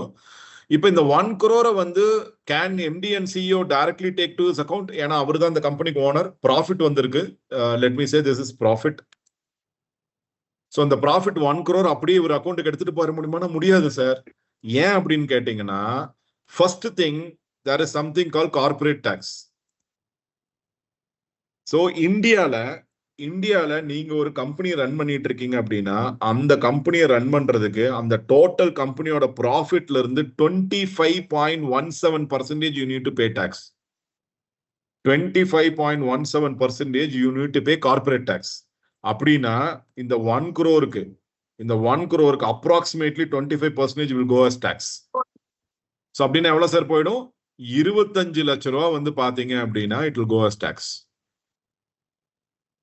25 lakh rupees gone as tax. என்ன tax? Corporate டாக்ஸா வெளியில போயிடுச்சு. So this is negative. Okay, this is positive. 1 crore-ங்கிறது நம்மளுக்கு பாசிட்டிவ். அதனால நான் கிரீன் கலர்ல வைக்கிறேன். 25 lakhs is the tax, so I am keeping it in red color. Okay, so 25 lakh rupees tax போயிடுச்சு. இப்ப பேலன்ஸ் எவ்வளவு இருக்குன்னு பாத்தீங்கன்னா, post corporate tax balance amount எவ்வளவு இருக்குன்னு பாத்தீங்கன்னா, 1 crore was my profit minus company has already paid 25 lakh rupees as tax. So 75 lakh rupees தான் MD and CEO ஆன மகேஷ் எடுத்துட்டு போக முடியும் ஒரு வீட்டுக்கு. இப்போ மகேஷ் என்ன சொல்றாரு? ஓகே சார், இந்த 75 கோடி ரூபாய் என் அக்கௌண்ட் கொடுத்துருங்க, let me take this money to my home அப்படின்னாருன்னா, இந்த 75 லட்சம் ரூபாய் அப்படியே கொடுத்துருவாங்க. This will be transferred to Magesh account. அதனால இதை நான் கிரீன்ல வைக்கிறேன். 25 லட்சம் ரூபாய் போனதுக்கு அப்புறம் 75 lakh rupees will be given to Magesh. ஆனா இப்ப மகேஷ்க்கு ஒரு பிரச்சனை இருக்கு. என்னன்னு கேட்டீங்கன்னா, Magesh has to pay individual tax. Individual income tax இருக்கு இல்லையா, அதை அவர் பே பண்ணணும். அப்படின்னா ஒரு கம்பெனி ஓனர் 2 தடவை டாக்ஸ் பே பண்ண வேண்டியது இருக்கு. First time as corporate tax, second time as individual tax. Individual tax எவ்வளவு சார் இருக்கும்? 75 lakh rupees அப்படிங்கும்போது approximately you'll be coming under bracket of 30% bracket. 30% பிராக்கெட்ல தான் இருப்பாரு. அப்போ 75 lakhsக்கு 30% டாக்ஸ் போட்டோம் அப்படின்னா மறுபடியும் ஒரு 22.5 லட்சம் ரூபாய் போச்சு டாக்ஸா. So I'm again mentioning it as tax. I'm keeping this also in red color. ஏன்னா 2 தடவை ஒரு டாக்ஸ் பே பண்ணிருக்காங்கனால ரெட் கலர்ல வைக்கிறேன். இப்போ out of 1 crore rupees, let me copy this and put it here. Out of this 1 crore rupees எவ்வளவு sir tax போயிருக்கு? First corporate டாக்ஸா இந்த பணம் போயிடுச்சு. அடுத்தது ரெண்டாவது இன்கம் டாக்ஸா இந்த பணம் போயிடுச்சு. இது ரெண்டும் டாக்ஸா போயிடுச்சு. So எவ்வளவு அமௌண்ட் போயிருக்கு? 47.5 lakh rupees has gone as tax. Tax மட்டுமே 47.5 lakhs போயிடுச்சு out of 1 crore. அப்ப balance how much Mahesh will be taking home out of this 1 crore? 52.5 lakhs. So அப்படின்னா you need to understand sir. Mahesh அப்படிங்கிற ஒருத்தருக்கு மொத்தம் எவ்வளவு amount நெட்டா போய் சேரும்னு வந்து பாத்தீங்கன்னா just this money. Even though after making 1 crore rupees as profit, 1 crore rupee profit அந்த கம்பெனியை ரன் பண்ணி கொண்டு வந்தாலும் கூட, try to understand, approximately 48% of money goes to government as tax alone. So, அப்போ வந்து indirectly what I can tell, the government is my partner. நான் எவ்வளவு சம்பாதிச்சாலும் 48% அவருக்கு நான் பே பண்ணணும். If my income is 1 crore, then I need to pay 47 lakh rupees as tax. Suppose if my income is 10 crores, sir, let me put, நான் இன்னும் ப்ராஃபிட்டை ஜாஸ்தி பண்றேன்னு வச்சுக்கோ, 10 crore அப்படின்னா என்ன ஆகும்? இங்க 25 லட்சம் ஆகும், இங்க 22.5 லட்சம் ஆகும். Again 48% is gone. So every 1 rupee I make, I need to pay 48 paise as tax to the government. That is what you can understand. If you increase your profitability, your tax is also getting increased. So that you need to understand. So every business owner knows how to make profit, but they know how to save taxes. And in the rent tax they have to pay these 2 taxes. They cannot avoid this. என்னோட question என்னன்னு கேட்டீங்கன்னா, சரி government indirectly என்னோட பார்ட்னர்னு சொல்றேன். ஏன் அப்படின்னு கேட்டீங்கன்னா 48% goes to government and 52% holds by me. கரெக்ட்டுங்களா? 48% goes to government and இது ஏன் இப்படி வருது? Let me put it into this. 48% வந்து கவர்மெண்ட் எடுத்துக்குது, 52% என்னோட ப்ராஃபிட். கரெக்டா? So let me put it as government is to individual. So government 48% எவ்வளவு வந்தாலும் 48% government எடுத்துக்குது, மீதி 52% தான் இண்டிவிஜுவலுக்கு போகுது. Okay, I'm accepting it because I'm in India, I need to pay tax. But my question is, when this company is making profit, this government is coming and taking என்னோட profit எடுத்துட்டு போறாங்கல்ல. Suppose this Apurva Private Limited company makes loss. ஒரு வருஷம், let's say 5 வருஷமா இந்த company வந்து ப்ராஃபிட்ல இருக்குன்னு வச்சுக்கோங்க. 5 years, last 5 years இந்த கம்பெனி வந்து ப்ராஃபிட்லயே ரன் ஆயிட்டு இருக்கு. அப்படின்னா கவர்மெண்ட்டுக்கு டாக்ஸ் மட்டும் நான் எவ்வளவு சார் கட்டியிருப்பேன்? கவர்மெண்ட்டுக்கு டாக்ஸ் மட்டும் நான் எவ்வளவு கட்டியிருப்பேன் சார்? Approximately 2.5 crores. ஒரு 2.5 கோடி ரூபாய் கட்டியிருப்பேன் sir. let us calculate. 5 years நான் கணக்கு போட்டேன்னா 47.5 லட்சம் ரூபாய் into 5 years நான் போட்டேன்னா கிட்டத்தட்ட I would have paid 2 crore 37 lakhs. Last 5 yearsல மட்டும் நான் கவர்மெண்ட்டுக்கு என்னோட டாக்ஸா மட்டும் நான் வந்து 2 crore 37 lakhs டாக்ஸா மட்டும் பே பண்ணியிருக்கேன் last 5 years. Now 6th year, இப்போ நான் 6th year என்ன சொல்றேன்னா, 6th year due to some reason this Apurva Private Limited company is undergoing a 50 lakh rupees of loss. Ones, tens, hundreds, 1,000, 10,000 lakh, 10 lakhs. ஏதோ ஒரு காரணம், because we can't predict that எல்லா வருஷமே வந்து கம்பெனி ப்ராஃபிட்டபிலிட்டிலேயே போகும்னு சொல்ல முடியாது. There are chances that this company might come out for loss also. 5 வருஷமா ப்ராஃபிட்ல இருந்தது. But sometimes it might go loss also, right? So ஒரு வருஷம் 50 லட்ச ரூபா லாஸுக்கு போகுது. இப்போ ப்ராஃபிட் வரும்போதெல்லாம் 4852 கவர்மெண்ட் வந்துச்சு இல்ல. இப்போ இந்த 50 லட்ச ரூபா, சரி லெட் மீ டேக் 1 crore லாஸ்னு வைப்போம். அப்பதான் it will be easy for us to understand. 1 10 100,000 10,000 lakh 10 lakhs crores. Okay, 1 crore loss. இப்போ இந்த 1 crore லாஸ் வரும்போது whether the government will come and tell, sir, last 5 years you made a good profit and you gave me 2.37 crores வந்து எனக்கு டாக்ஸா பே பண்ணிருக்கீங்க. சடனா இந்த வருஷம் you undergone a loss, I can understand. So உங்க லாஸ்ல 48% நான் பேர் பண்ணிக்கிறேன்னு ஏதாவது கவர்மெண்ட் வந்து சொல்லுமா? Whether any government will come and participate in your losses. Whenever No the chance. profit is made by a company, government is coming and asking them to pay tax. But whenever the company goes for a loss, whether the government will come and tell, sir, profitல இருக்கும்போது 48% எனக்கு கொடுத்தீங்க, இப்போ நீங்க லாஸ்ல இருக்கீங்க, so out of this 1 crore, 1 10 100,000 10,000 lakh 10 lakhs, இந்த 48 lakhs வந்து நான் பேர் பண்ணிக்கிறேன் சார், நீங்க வந்து 52 lakhs மட்டும் பேர் பண்ணிக்கோங்க, மீதி இருக்கிற அந்த 42 lakhs கவர்மெண்டா நான் பேர் பண்ணிக்கிறேன்னு ஏதாவது கவர்மெண்ட் வந்து சொல்லுமா? This is what my question. சொல்லாது சார். கண்டிப்பா சொல்லாது. ஈவன் தோ இந்த 48 லட்ச ரூபாங்கிறது ஒரு பெரிய பணம் கிடையாது. இங்க பாருங்க, 2.5 கோடி ரூபாய் வந்து இதே கம்பெனி கடந்த 5 வருஷமா டாக்ஸா மட்டுமே கொடுத்திருக்கு இந்த கவர்மெண்ட்டுக்கு. For the same government, this company has given 2.37 crores in last 5 years as tax alone. But ஒரு லாஸ்ன்னு வரும்போது இந்த 2.35 கோடி ரூபாயில இருந்து 48 லட்ச ரூபாய் டாக்ஸ் கவர்மெண்ட் பேர் பண்ணிக்குமான்னு கேட்டீங்கன்னா கிடையாது. சரி, பேர் பண்ண வேணாம் சார், நீங்க எனக்கு பேர் பண்ண வேணாம், அட்லீஸ்ட் கவர்மெண்ட்ல இருந்து எனக்கு லோன் கொடுங்க சார், டெப்டா கொடுங்க சார். ஒரு 1 கோடி ரூபாய், நீங்க 2.37 கோடி நான் உங்களுக்கு பே பண்ணியிருக்கிறேன்ல, I have paid you 2.37 lakhs last 5 years நான் டாக்ஸ் பே பண்ணியிருக்கல, எனக்கு இந்த அமௌண்ட்ல இருந்து எனக்கு இந்த வருஷம் ஒரு 1 கோடி ரூபாய் கொடுங்களேன். எனக்கு இந்த 1 கோடி ரூபாய் கொடுத்தீங்கன்னா இந்த லாஸ்ட்ல இருந்து நான் வெளியில வந்துருவேன், அப்புறமா நான் உங்களுக்கு திருப்பியும் கொடுத்துட்றேங்கிறாரு. அபூர்வா பிரைவேட் லிமிடெட் என்ன சொல்லுது?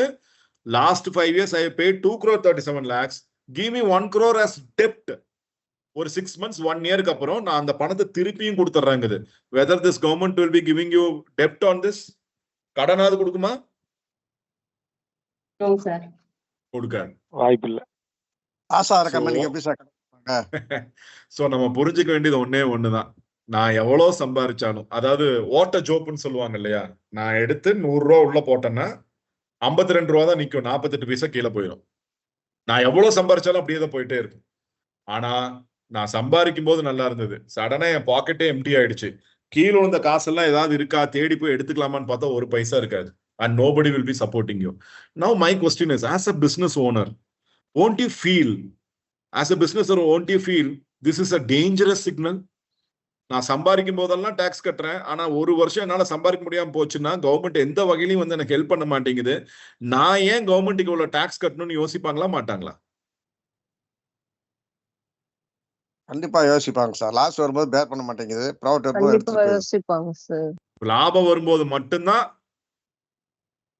நான் வருவேன், நஷ்டம் வந்து அது உன் பிரச்சனை, என்கிட்ட வந்துடாது அப்படிங்கிற மாதிரி இருந்ததுன்னா, அப்போ ஒவ்வொரு பிசினஸ் ஓனருமே அந்த கம்பெனியோட ஃபியூச்சருக்காக ஏதாவது ஒரு பிளான் பண்ணணும்ல.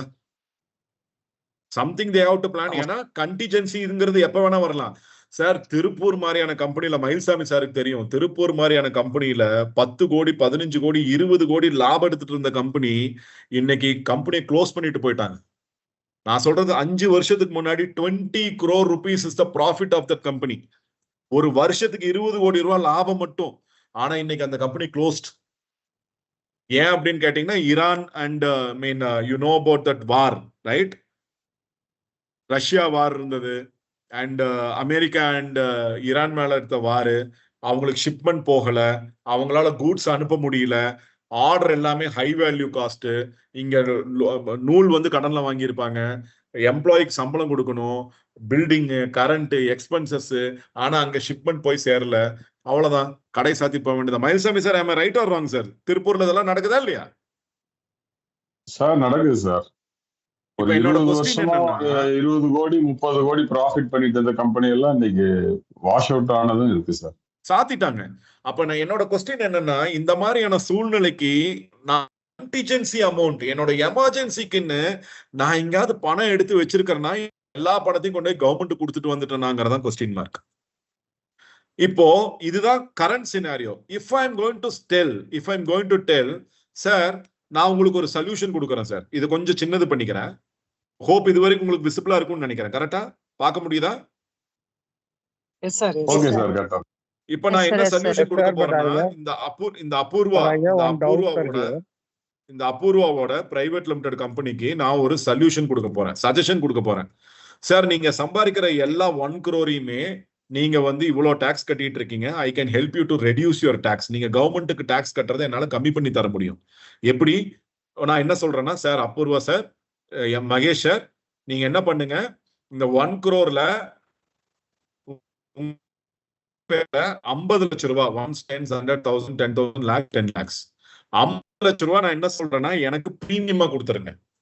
டாடா ஏஐஏக்கு நீங்க பிரீமியமா கொடுத்துருங்க. அது என்ன இருக்கலாம், டேர்ம் பிளானா இருக்கலாம், யூடி பிளானா இருக்கலாம், கேரண்டி பிளானா இருக்கலாம், எஸ்விபி பிளானா இருக்கலாம், எனி இன்சூரன்ஸ் பிளான். இந்த பிரீமியம் யார் பே பண்ணுவா? மகேஷ் பே பண்ண மாட்டாரு. நல்லா புரிஞ்சுக்கோங்க, மகேஷ் பே பண்ண மாட்டாரு. இங்க இந்த அபூர்வா பிரைவேட் லிமிடெட்ங்கிற கம்பெனி தான் பே பண்ணும். இப்படி பே பண்றது வந்து ஏதாவது செக்ஷனுக்கு கீழே நான் எக்ஸ்பென்சஸ் அந்த கம்பெனில எழுதிக்கலாமா? தாராளமா எழுதிக்கலாம், அண்டர் செக்ஷன் 34/1. இதைத்தான் நான் முன்னாடி ஸ்லைட்ல உங்ககிட்ட காமிச்சேன். இந்த ஸ்லைட்ல பாத்திருந்தீங்கன்னா you would have seen that whether I can show this as expenses. Yes sir, you can show this as expenses under section 37/1 ன்னு இங்க காமிச்சிருப்பேன். 34/1 இங்க ஹைலைட் பண்ணியிருக்கேன் பாருங்க, தெரியுதா? சோ செக்ஷன் 37/1 அப்படிங்கிறதுக்கு 34/1 கீழே நம்ம எக்ஸ்பென்சஸா எழுதிக்க முடியும். அப்படின்னா இந்த 50 லட்சம் ரூபாய் வந்து எக்ஸ்பென்சஸ் ஆயிடுச்சுன்னா இந்த கம்பெனியோட ஆக்சுவல் ப்ராஃபிட் எவ்வளவு சார்? 1 crore. கரெக்ட்? இந்த கம்பெனியோட ஆக்சுவல் ப்ராஃபிட் வந்து 1 crore. இப்ப இந்த 1 crore-ல வந்து 50 lakhs வந்து பாத்தீங்க அப்படின்னா நம்மளுக்கு வந்து டாடா ஏக்கு பிரீமியமா கொடுத்துட்டாரு. டாடா ஏல நீங்க போய் பார்த்து பிரீமியம் வாங்கிட்டு வந்துட்டீங்க. இப்ப ஆக்சுவலி வந்து பாத்தீங்க அப்படின்னா, இப்ப ஆக்சுவலி இந்த கம்பெனியோட ப்ராஃபிட் என்னவா மாறிடுச்சு சார்? 1 crore minus 50 lakhs. இப்ப 50 லட்சம் ரூபாய் தான் ஆக்சுவல் ப்ராஃபிட். சோ 50 லட்சம் ரூபாய் ஆக்சுவல் ப்ராஃபிட்னா என்ன ஆகும் பாருங்க. ஏன் இப்படி மாறுது? எல்லா வேல்யூஸ் மாறுது. ஒரு செகண்ட். ஓகே, காப்பி பேஸ்ட் பண்ண ஆகுது. ஓகே, இப்போ 1 கோடி. இப்போ இந்த வருஷம் வந்து அவருக்கு 1 crore டாக்ஸ் கிடையாது. ப்ளீஸ் அண்டர்ஸ்டாண்ட், அவரோட net profit is not 1 crore. Since he has paid 50 lakh rupees as premium to Tata AA under section 34/1, இந்த செக்ஷனுக்கு கீழே ஒரு பிரீமியம் பே பண்ணங்காட்டிக்கு இப்போ அவருக்கு ப்ராஃபிட் என்னவா மாறிடுச்சுன்னா 1 crore பதில் 50 lakhs மாறிடுச்சு. 1 10 100 1000 10,000 lakh 10 lakhs. சோ 50 lakhs மாறினங்காட்டிக்கு இங்க பாருங்க, இப்பவும் 4852 தான். இப்பவும் 4852 தான். ஆனா இங்க என்ன சேஞ்சஸ் வந்திருக்குன்னு பாருங்க. 5 வருஷத்துல I'm just doing an undo. இங்க பாருங்க, இந்த இடத்த மட்டும் பாருங்க. Let me put that in a different color. எந்த கலர்ல வைக்கலாம்? இந்த மெரூன் கலர் தெரியுதா சார்? இங்க இந்த மெரூன் கலர் மட்டும் நோட் பண்ணுங்க. இப்போ நம்ம கிட்ட டாடா ஏல ஒரு 50 லட்சம் ரூபாய் பிரீமியம் பே பண்றாரு, அடுத்த 5 வருஷத்துக்கு பிரீமியம் பே பண்றாருங்கிற அக்ரிமெண்ட்டுக்குள்ள வர்றதுனால மட்டுமே இப்போ அவருக்கு டாக்ஸ் எவ்வளவு மிச்சமா இருக்குன்னு பாருங்க. இருங்க, இப்போதான் கரெக்டா. எவ்வளவு சார் இதுக்கு முன்னாடி டாக்ஸ் பே பண்ணாரு 5 வருஷத்துல? 2 crore 37 lakhs டாக்ஸ் பே பண்ணாரு. ஆனா இதே அவருக்கு வந்து ப்ராஃபிட் குறைஞ்சிருச்சுன்னா 1 10 100 1000 10,000 lakh 10 lakhs 50 லட்சம் ரூபாய் ப்ராஃபிட் குறைஞ்சதுன்னா என்ன சார் மாறி இருக்காங்க? 1 crore குறைஞ்சு 1 crore குறையல, ஈக்குவல் அப்படியே குறைஞ்சிருக்கும். 1 crore 80, அப்படியே 50%. இங்க நல்லா பாருங்க, 1 crore 18 lakhs தான் டாக்ஸ் பே பண்ணிருப்பாரு. ஆனா இதே டாடா ஏல ஒரு பாலிசிக்கு எடுக்காம இருந்திருந்தாருன்னா 2 crore 37 lakhs டாக்ஸா போயிருக்கும். புரிஞ்சதா? Since he has taken policy, அவர் வந்து லாஸ்ட் 5 இயர்ஸ்ல 2 கோடியே 37 லட்சம் ரூபாய் கட்டுறதுக்கு பதில்ல 1 கோடியே 18 லட்சம் ரூபாய் தான் டாக்ஸ் பே பண்ணிருப்பாரு. இது வரைக்கும் கிளியரா? Okay sir. அப்படின்னா என்ன அர்த்தம்? அப்படின்னா என்ன அர்த்தம்னா Yes. கவர்மெண்ட்டுக்கு அவர் பே பண்ண வேண்டிய ரெண்டு, இப்ப இது ரெண்டையும் கூட்டுறேன், இங்க பாருங்க, இது ரெண்டையும் கூட்டினா 2,37,00,000 வந்துரும். சிஆர் 2,37,00,000 வந்துருச்சா? அப்படின்னா என்ன சொல்ல வரேன்னா, சார் நீங்க நல்லா லாபம் ஏர்ன் பண்ணிட்டு இருக்கும் போது நீங்க எல்லாத்தையும் கொண்டு கவர்மெண்ட்டுக்கு டாக்ஸா கட்டாதீங்க, ஒரு போர்ஷன் ஆஃப் அமௌண்ட்டை வந்து எனக்கு பிரீமியமா கொடுங்கன்னு கேட்கறேன். ஒரு போர்ஷன் ஆஃப் அமௌண்ட்டை கம்பெனி மூலமா எனக்கு பிரீமியமா கொடுங்க. அதனால என்ன ஆகும்னு கேட்டீங்கன்னா 2,37,00,000 டாக்ஸ் கட்ட வேண்டிய இடத்துல நீங்க 1,18,00,000 டாக்ஸ் கட்டுவீங்க. 1,18,75,000 உங்களுக்கு டாக்ஸ் மிச்சமாகும்னு சொல்றேன். நல்லா இருக்கு சுரேஷ், நான் அதை பண்ணிக்கிறேன் அப்படிங்கிறாரு. இப்ப அவர் பண்ணிட்டாரு. இப்ப என்னோட கொஸ்டின் என்னன்னா, டாக்ஸே அவருக்கு 1,18,00,000 குறைஞ்சிருக்கு, கரெக்டா? இப்போ இது இல்லாம டாடா ஏல அவர் எத்தனை வருஷம் சார் 50,00,000 பிரீமியம் கட்டியிருப்பாரு? 6th இயர் அவர் லாஸ் பார்க்க இந்த இந்த இந்த சிச்சுவேஷன் நடக்கும்போது, இந்த 6th இயர் அவருக்கு 1 crore லாஸ்ன்னு சொல்றோம்ல, அந்த சிச்சுவேஷன் வரும்போது அவர் எவ்வளவு பிரீமியம் கட்டி முடிச்சிருந்திருப்பாரு டாடால? 5 வருஷம் கட்டி முடிச்சிருந்திருப்பாரு. கரெக்ட். ஏன்னா 5 வருஷம் நான் 5 தான் பேசணும், 6வது வருஷம் லாஸ்ன்னு பேசணும். 6th இயர் வந்து அவருக்கு லாஸ்ன்னு பேசணும். அப்ப எவ்வளவு பே பண்ணிருப்பாரு? 2.5 கோடி ரூபாய். இப்ப என்னோட கொஸ்டின் என்னன்னா, இந்த 2.5 கோடி ரூபாய்க்கு, இந்த 2.5 கோடி ரூபாயில இருந்து இந்த அபூர்வா பிரைவேட் லிமிடெட் எப்ப வேணாலும் லோன் எடுக்கலாமா சார்? எடுக்கலாம் சார். லோன் எடுக்கலாம். Yes sir. பாலிசியை சரண்டர் பண்ணலாம், பாலிசியை சரண்டர் பண்ணலாம், என்ன வேணா பண்ணலாம். ஏன்னா இந்த பாலிசிக்கு ஓனர் யாரு sir? Apoorva. Apoorva private limited. அவர் தான் அந்த கம்பெனிக்கு ஓனர். அவர் என்ன வேணாலும் பண்ணலாம் இந்த பணத்தை. சோ இப்ப நான் என்ன சொல்றேன்னா, கம்பெனில டாக்ஸ் கட்டுனதே 1,18,00,000 நான் கம்மியா கட்டியிருக்கேன். இது ஒரு பக்கம். இன்னொரு பக்கம் என்னோட கண்டிஜென்சி, என்னோட எமர்ஜென்சி, அபூர்வா பிரைவேட் லிமிடெட் எப்ப வேணாலும் ஒரு எமர்ஜென்சி வரலான்னு சொல்லி நான் டாடா ஏல ஒரு பணத்தை போட்டு வச்சிருக்கேன். அதுல மட்டுமே எனக்கு 2.5 கோடி ரூபாய் இருக்கு. இப்ப நான் ஏன் சார் கவர்மெண்ட் கிட்ட போய் இதுக்கு கை கட்டி நிக்கணும்? Why should I go and ask government to pay 48 lakh rupees? எனக்கு இத நிவாரணமா கொடுங்க, இல்ல லோனா எனக்கு 1 crore கொடுங்க, நான் ஏன் இங்க போய் கஷ்டப்படணும்? Instead of that I can come to Tata AIA and take a loan. I can take a loan from this 2.5 crores. இந்த 2.5 கோடி ரூபாயில இருந்து நான் 1 கோடி ரூபாய் லோன் எடுத்துக்கிறேன். 1, 10, 100,000, 10,000, lakh, 10 lakhs crores. நான் 1 கோடி ரூபாய் லோன் எடுத்துக்கிறேன். இப்போ இங்க பாருங்க, என்னோட லாஸ் நான் மிட்டிகேட் பண்ணிட்டேன். எனக்கு யாரும் சப்போர்ட்டுக்கு வர தேவையில்லை. I don't want government to come and support me. நானே என்னோட லாஸை மேனேஜ் பண்ணிக்கிற அளவுக்கு I am having enough money of 2.5 crores. இது பாயிண்ட் நம்பர் 1. சோ எங்கிட்ட கண்டிஜென்சிக்கு எங்கிட்ட 2.5 கோடி ரூபாய் என் கையில காசு இருக்கு. ரெண்டாவது, கவர்மெண்ட்டுக்கு 2.37 crores கட்ட வேண்டிய இடத்துல 1.18 crores தான் கட்டியிருக்கேன். இன்டைரக்ட்லி, அதாவது நல்லா புரிஞ்சுக்கோங்க, இது நெட்டா உங்ககிட்ட கையில இருக்கிற காசு. அபூர்வா பிரைவேட் லிமிடெட்ல டாடா ஏக்குள்ள இருக்கிற அமௌண்ட் 2.5 கோடி ரூபாய் லிட்ரல் மணி, பிசிக்கல் மணி. ஆனா இன்டைரக்டா வந்து பாத்தீங்கன்னா நீங்க இன்னொரு 1,18,00,000 ரூபாய் டாக்ஸ் மூலியமாவும் சேவ் பண்ணிருக்கீங்க. அப்போ ஆக்சுவலி நீங்க எவ்வளவு சேவ் பண்ணிருக்கீங்கன்னு பாத்தீங்கன்னா, indirect tax money plus direct money ரெண்டும் சேர்த்துனீங்கன்னா 3,68,00,000 ரூபாய் வந்து நீங்க ஆக்சுவலி சேவ் பண்ணிருக்கீங்க by investing in Tata AIA. இது வரைக்கும் புரிஞ்சுதா sir? So far you are able to understand why somebody has to take an employer-employee policy?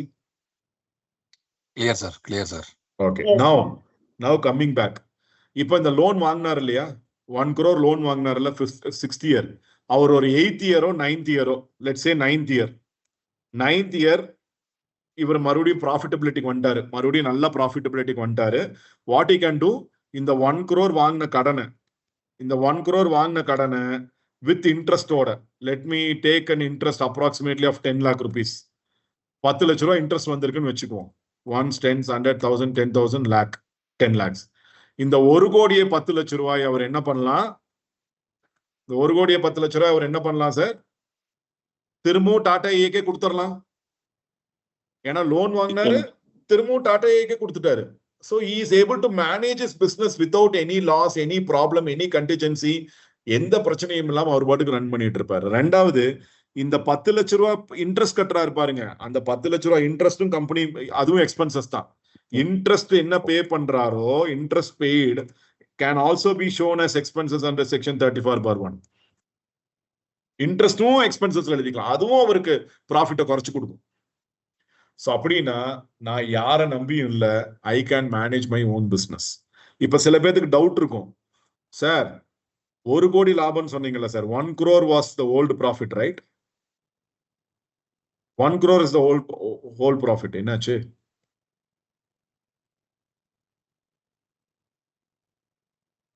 ₹1 கோடி ஹோல் ப்ராஃபிட் நம்ம சொன்னோம். அது 50 lakhs மாறிச்சுன்னா என்ன ஆகும்னு பார்த்தோம் சார். ஏன் சார் இந்த 1 crore பிரீமியமா கட்டலாமா சார் அந்த கஸ்டமர்? தாராளமா கட்டலாம். சோ கவர்மெண்ட்டுக்கு அப்ப டாக்ஸே கட்ட வேணாமா சார்? கட்ட தேவையில்லை. ஏன்னா எல்லாமே உங்களுக்கு எக்ஸ்பென்சஸ் ஆயிடுச்சு. பட் ஜென்ரலா எந்த ஓனரும் அந்த மாதிரி ஒரு டெசிஷன் எடுக்க மாட்டாங்க. என்டையர் ப்ராஃபிட்டையுமே அவர் வந்து பிரீமியமா கட்டுறதுக்கு யாரும் விரும்ப மாட்டாங்க. அதனால நான் வந்து 50 lakhs எக்ஸாம்பிள் கொடுத்தேன். ஆனா பாசிபிலிட்டி இருக்கா சார் அவர் 1 crore எக்ஸ்பென்சஸா பே பண்ணிக்கலாமா? தாராளமா பே பண்ணிக்கலாம். அப்படி பே பண்ணிட்டாருன்னா அவரு கவர்மெண்ட்டுக்கு கட்டின டாக்ஸ் 0 ஆயிடும். 5 வருஷமா அவர் 0 டாக்ஸ் தான் பே பண்ணியிருப்பாரு. இப்போ 1 crore பே பண்றதுனால 5 வருஷத்துல உங்க கையிலேயே 5 கோடி ரூபாய் இருக்கும். உங்களுக்கு லாஸ் வரும்போது இந்த 5 கோடி ரூபாயில இருந்து எடுத்து நீங்க பிசினஸ் மேனேஜ் பண்ணிக்கலாம். So far you are able to get all the clarities on this. Sir இதுல இருந்து ஒரே ஒரு question sir. taxable தான் சார். Question இதுல இருந்து என்ன? வரணும் சார். Question. சார் உங்க கொஸ்டின் எல்லாமே Question நோட் பண்ணி வந்து என்ன? சார் உங்க கொஸ்டின் எல்லாமே நோட் பண்ணி வைங்க சார். நான் கண்டிப்பா கொஸ்டினுக்கு நான் ஆன்சர் பண்றேன்ட்டேன். ஆஸ் ஆஃப் நவ இது வரைக்கும் உங்களுக்கு கிளியரா புரிஞ்சிருக்கா ஏன் ஒரு business owner has to go for a business insurance? ஏன்னா பிசினஸ் எப்பவுமே லாபத்துல மட்டுமே போகும்னு சொல்ல முடியாது. நஷ்டத்துல போறதுக்கான பாசிபிலிட்டி இருக்கு. லாபத்துல போகும்போதெல்லாம் பங்குக்கு வந்த கவர்மெண்ட் நஷ்டத்துக்கு போகும்போது பங்குக்கு வருமா, பார்ட்டிசிபேட் பண்ணுமான்னு கேட்டீங்கன்னா வரவே வராது. அதுவும் பிரச்சனைட்டு போயிடும். அப்புறம் நான் ஏன் கவர்மெண்ட்டுக்கு இவ்வளவு டாக்ஸ் கட்டணும், அதை குறைக்கிறதுக்கு ஏதாவது வாய்ப்பு இருக்கான்னு யோசிச்சோம் அப்படின்னா ஆடிட்டர் நிறைய ஐடியா கொடுப்பான். என்னென்ன ஐடியா கொடுப்பான் தெரியுங்களா?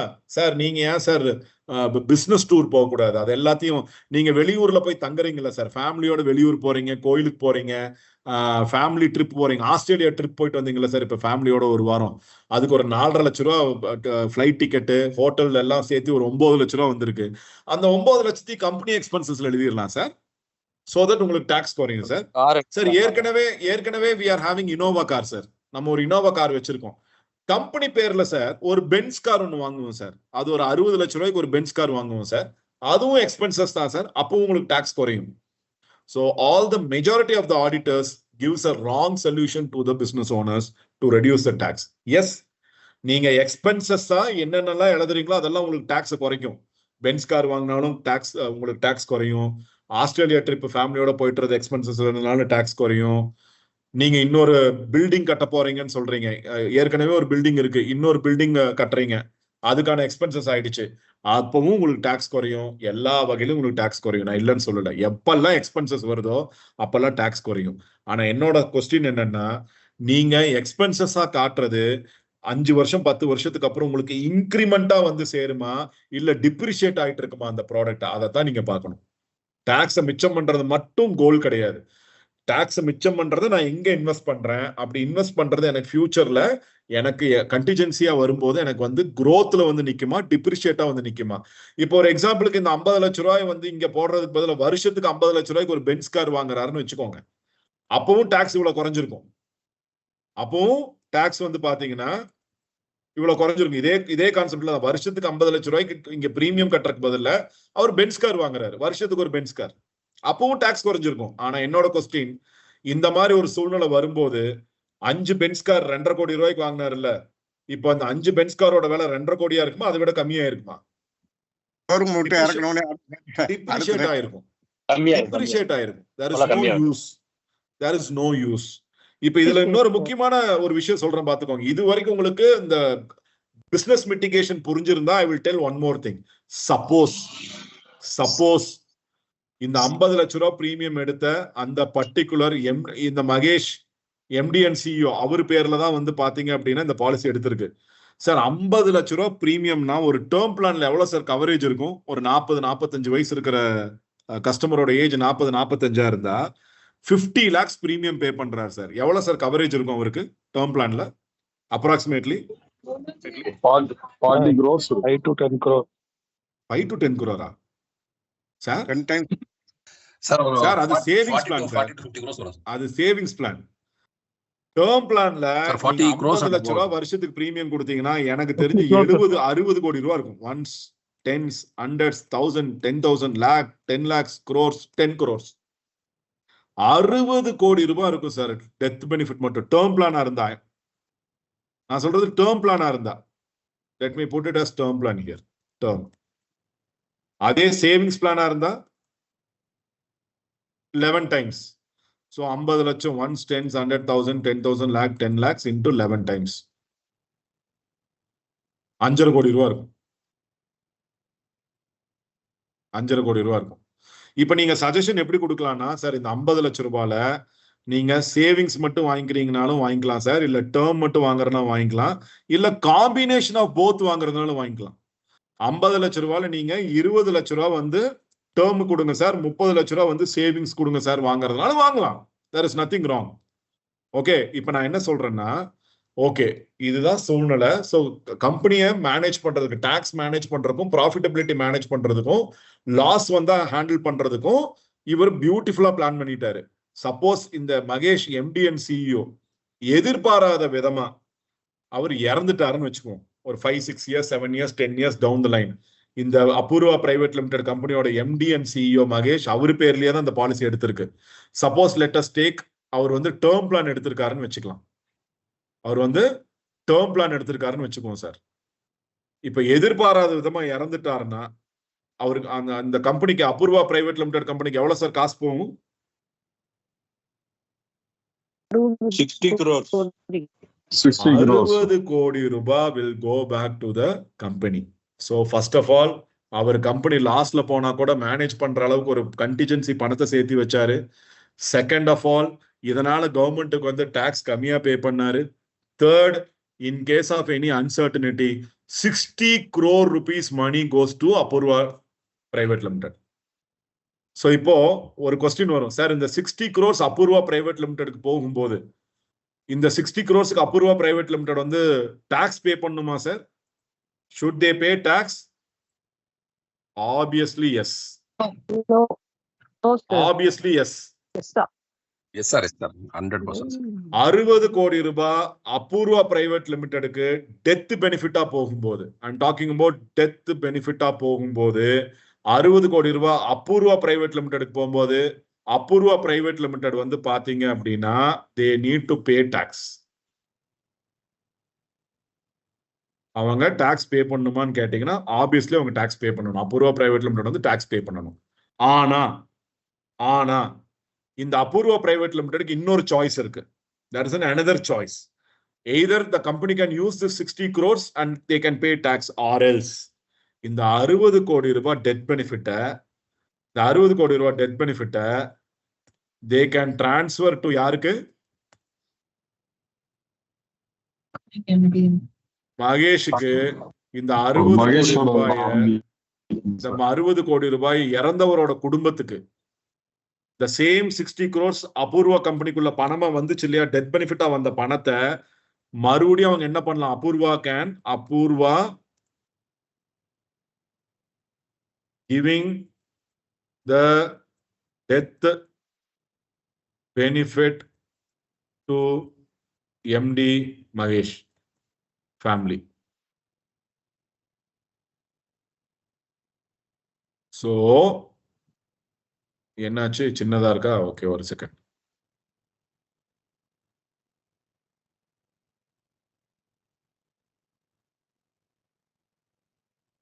தெரியுதா சார்? அபூர்வா என்ன பண்றாங்க? இந்த 60 கோடி ரூபாய் வந்த பணத்தை மகேஷோட ஃபேமிலிக்கே திருப்பி கொடுத்துட்டாங்க, நீங்க வச்சுக்கோங்கன்னு. இப்போ இந்த ஃபேமிலிக்கு போற பணம் இருக்கு இல்லையா, லெட்ஸ் சே மிஸ்ஸஸ் மகேஷ்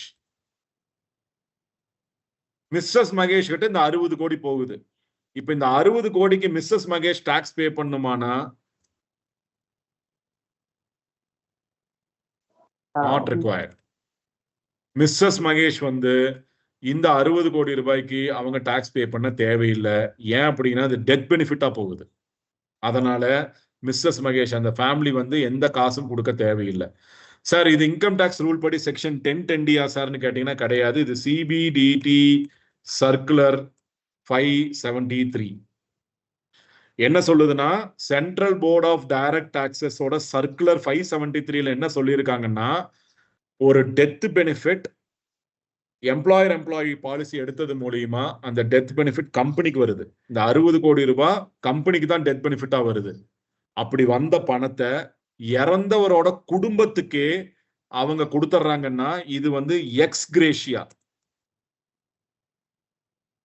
எக்ஸ்கிரேஷியாங்கிற அடிப்படையில் இந்த அது எக்ஸ்கிரேஷியானா தமிழ்ல கருணை தொகை, இறந்தவரோட குடும்பத்துக்கு கொடுக்குற கருணை தொகையா மாறிடும். அண்டர் சிபிடிடி சர்க்குலர் 573 படி நீங்க எக்ஸ்கிரேஷியா கொடுக்கக்கூடிய அமௌண்ட் கம்பெனிக்குள்ள வந்து 60 கோடி ரூபாய் மறுபடியும் எக்ஸ்பென்சஸா வெளியில போயிடுச்சு. ஸோ அதனால கம்பெனிக்கு உள்ள வந்துட்டு மறுபடியும் வெளியில போயிடுச்சு. ஸோ கம்பெனி ஒரு பைசா கூட டாக்ஸ் கட்டாது. அதே சமயத்துல எக்ஸ்கிரேஷியாவா மகேஷோட குடும்பம் இந்த 60 கோடி ரூபாய் வாங்கியிருக்கும். கம்பெனி வந்து எக்ஸ்கிரேஷியாவா எவ்வளவு சார் வாங்கியிருக்கும்?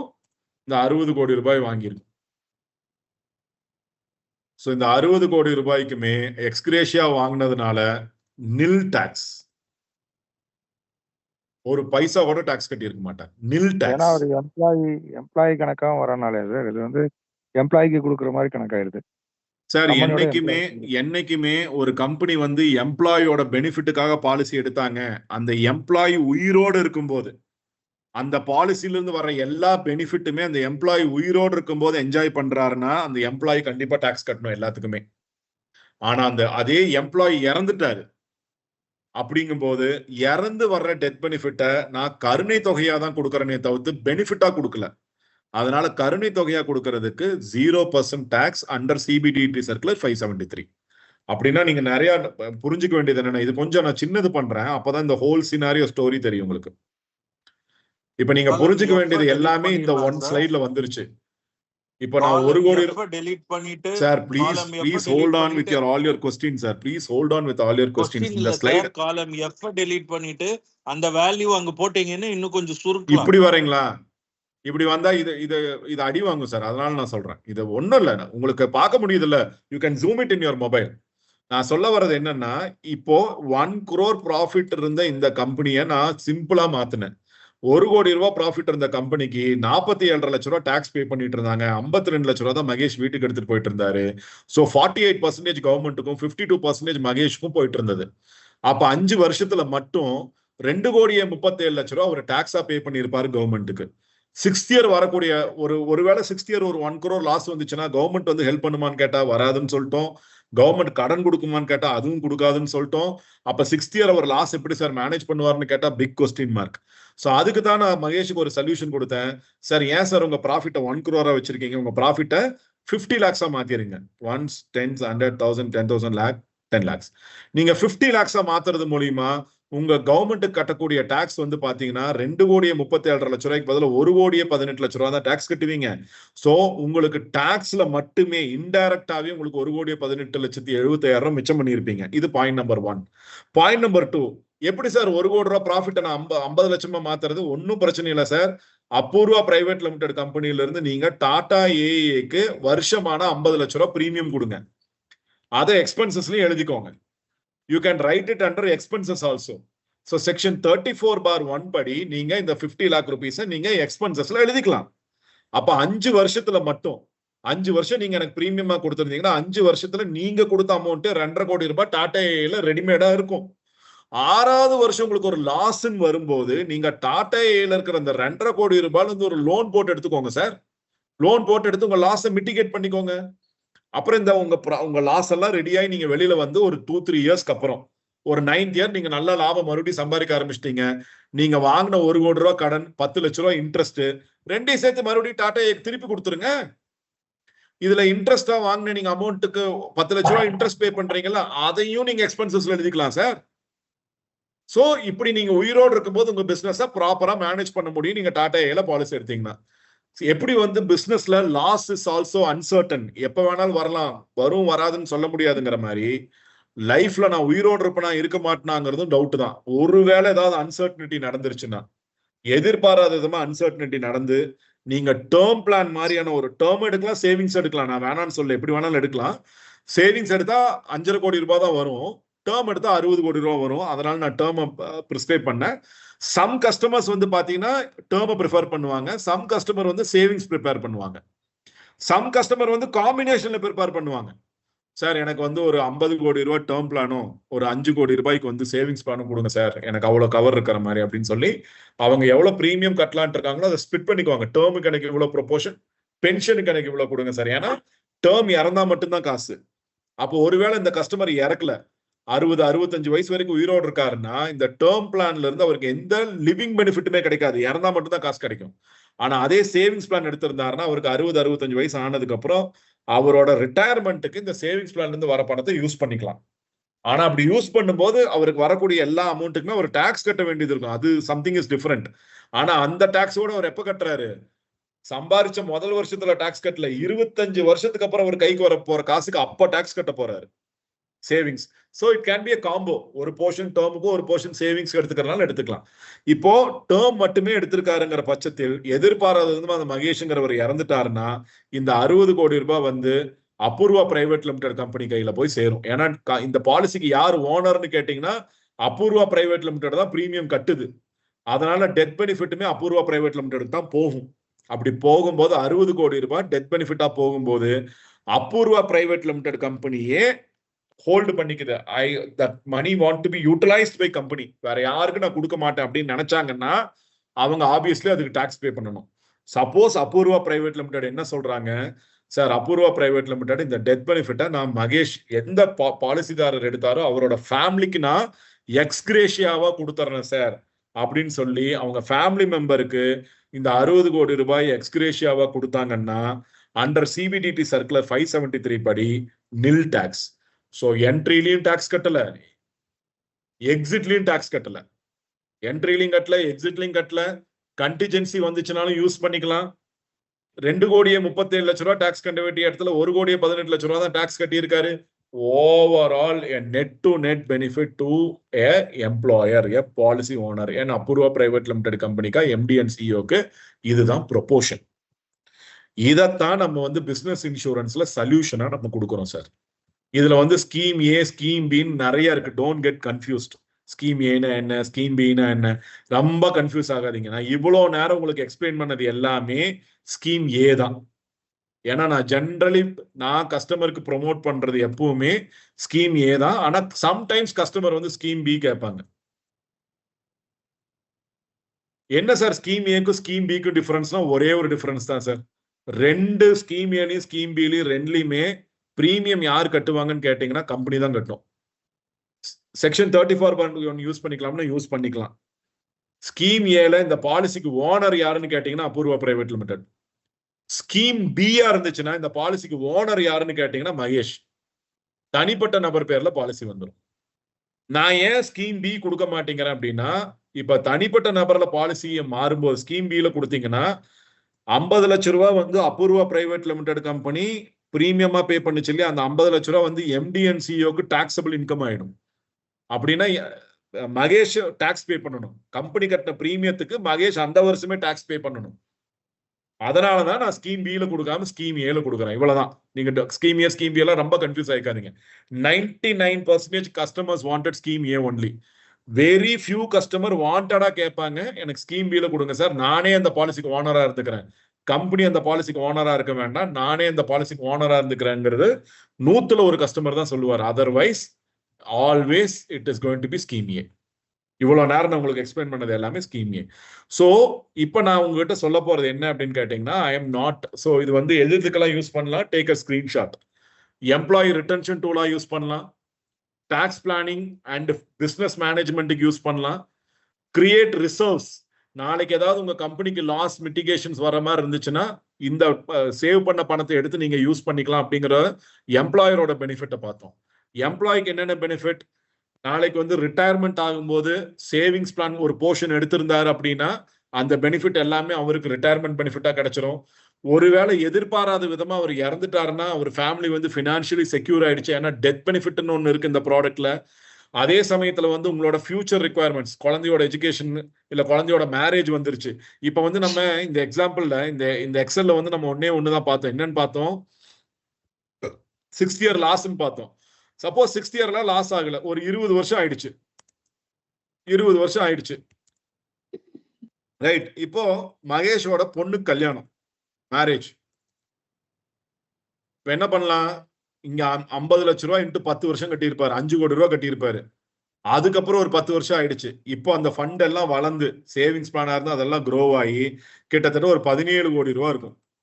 அப்ராக்சிமேட்லி ஒரு 17 கோடி ரூபாய் இருக்கும். இந்த 17 கோடி ரூபாயில இருந்து லோன் எடுக்கலாம், மறுபடியும் லோன் எடுத்து மேரேஜ் பண்ணலாம். So savings for future financial goals கூட இந்த எம்ப்ளாயி பாலிசி எடுக்கிறது மூலியமா பெனிஃபிட் இருக்கு. ஸோ எம்ப்ளாயருக்கும் பெனிஃபிட், எம்ப்ளாய்க்கும் பெனிஃபிட். சார் நான் திரும்பவும் சொல்றேன், எம்ப்ளாயினா Apoorva private limited company. Sir please go on mute sir. Apoorva private limited கம்பெனில மகேஷ்னு ஒரு எம்ப்ளாயி இருக்காரு. ஸோ இந்த சைடு இருக்கிறது எம்ப்ளாயி, இந்த சைடுல இருக்கிறது எம்ப்ளாயர். ஆனா இது மகேஷே ஒருவேளை ஓனராகவும் இருக்காரு, எம்ப்ளாயாவும் இருக்காருன்னா it is always an advantage. Confirm closing ஆயிடும். ஏன் அப்படின்னு கேட்டீங்கன்னா, எந்த ஒரு கம்பெனி ஓனருமே பியோர் எம்ப்ளாயி, அதாவது இப்போ அதே அபூர்வா கம்பெனில நான் ஒரு எம்ப்ளாயா இருக்கேன்னு வச்சுக்கோங்களேன்.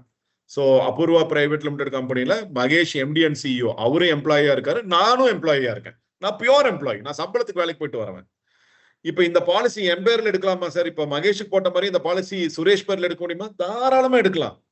எடுக்கக்கூடாதுன்ட்டு இல்லை, அப்பவும் இதே மாதிரிதான் ஒர்க் ஆகும். எல்லாம் இதுக்கு முன்னாடி நான் எக்ஸல் எப்படி காமிச்சேன்னா அதே மாதிரிதான் ஒர்க் ஆகும்.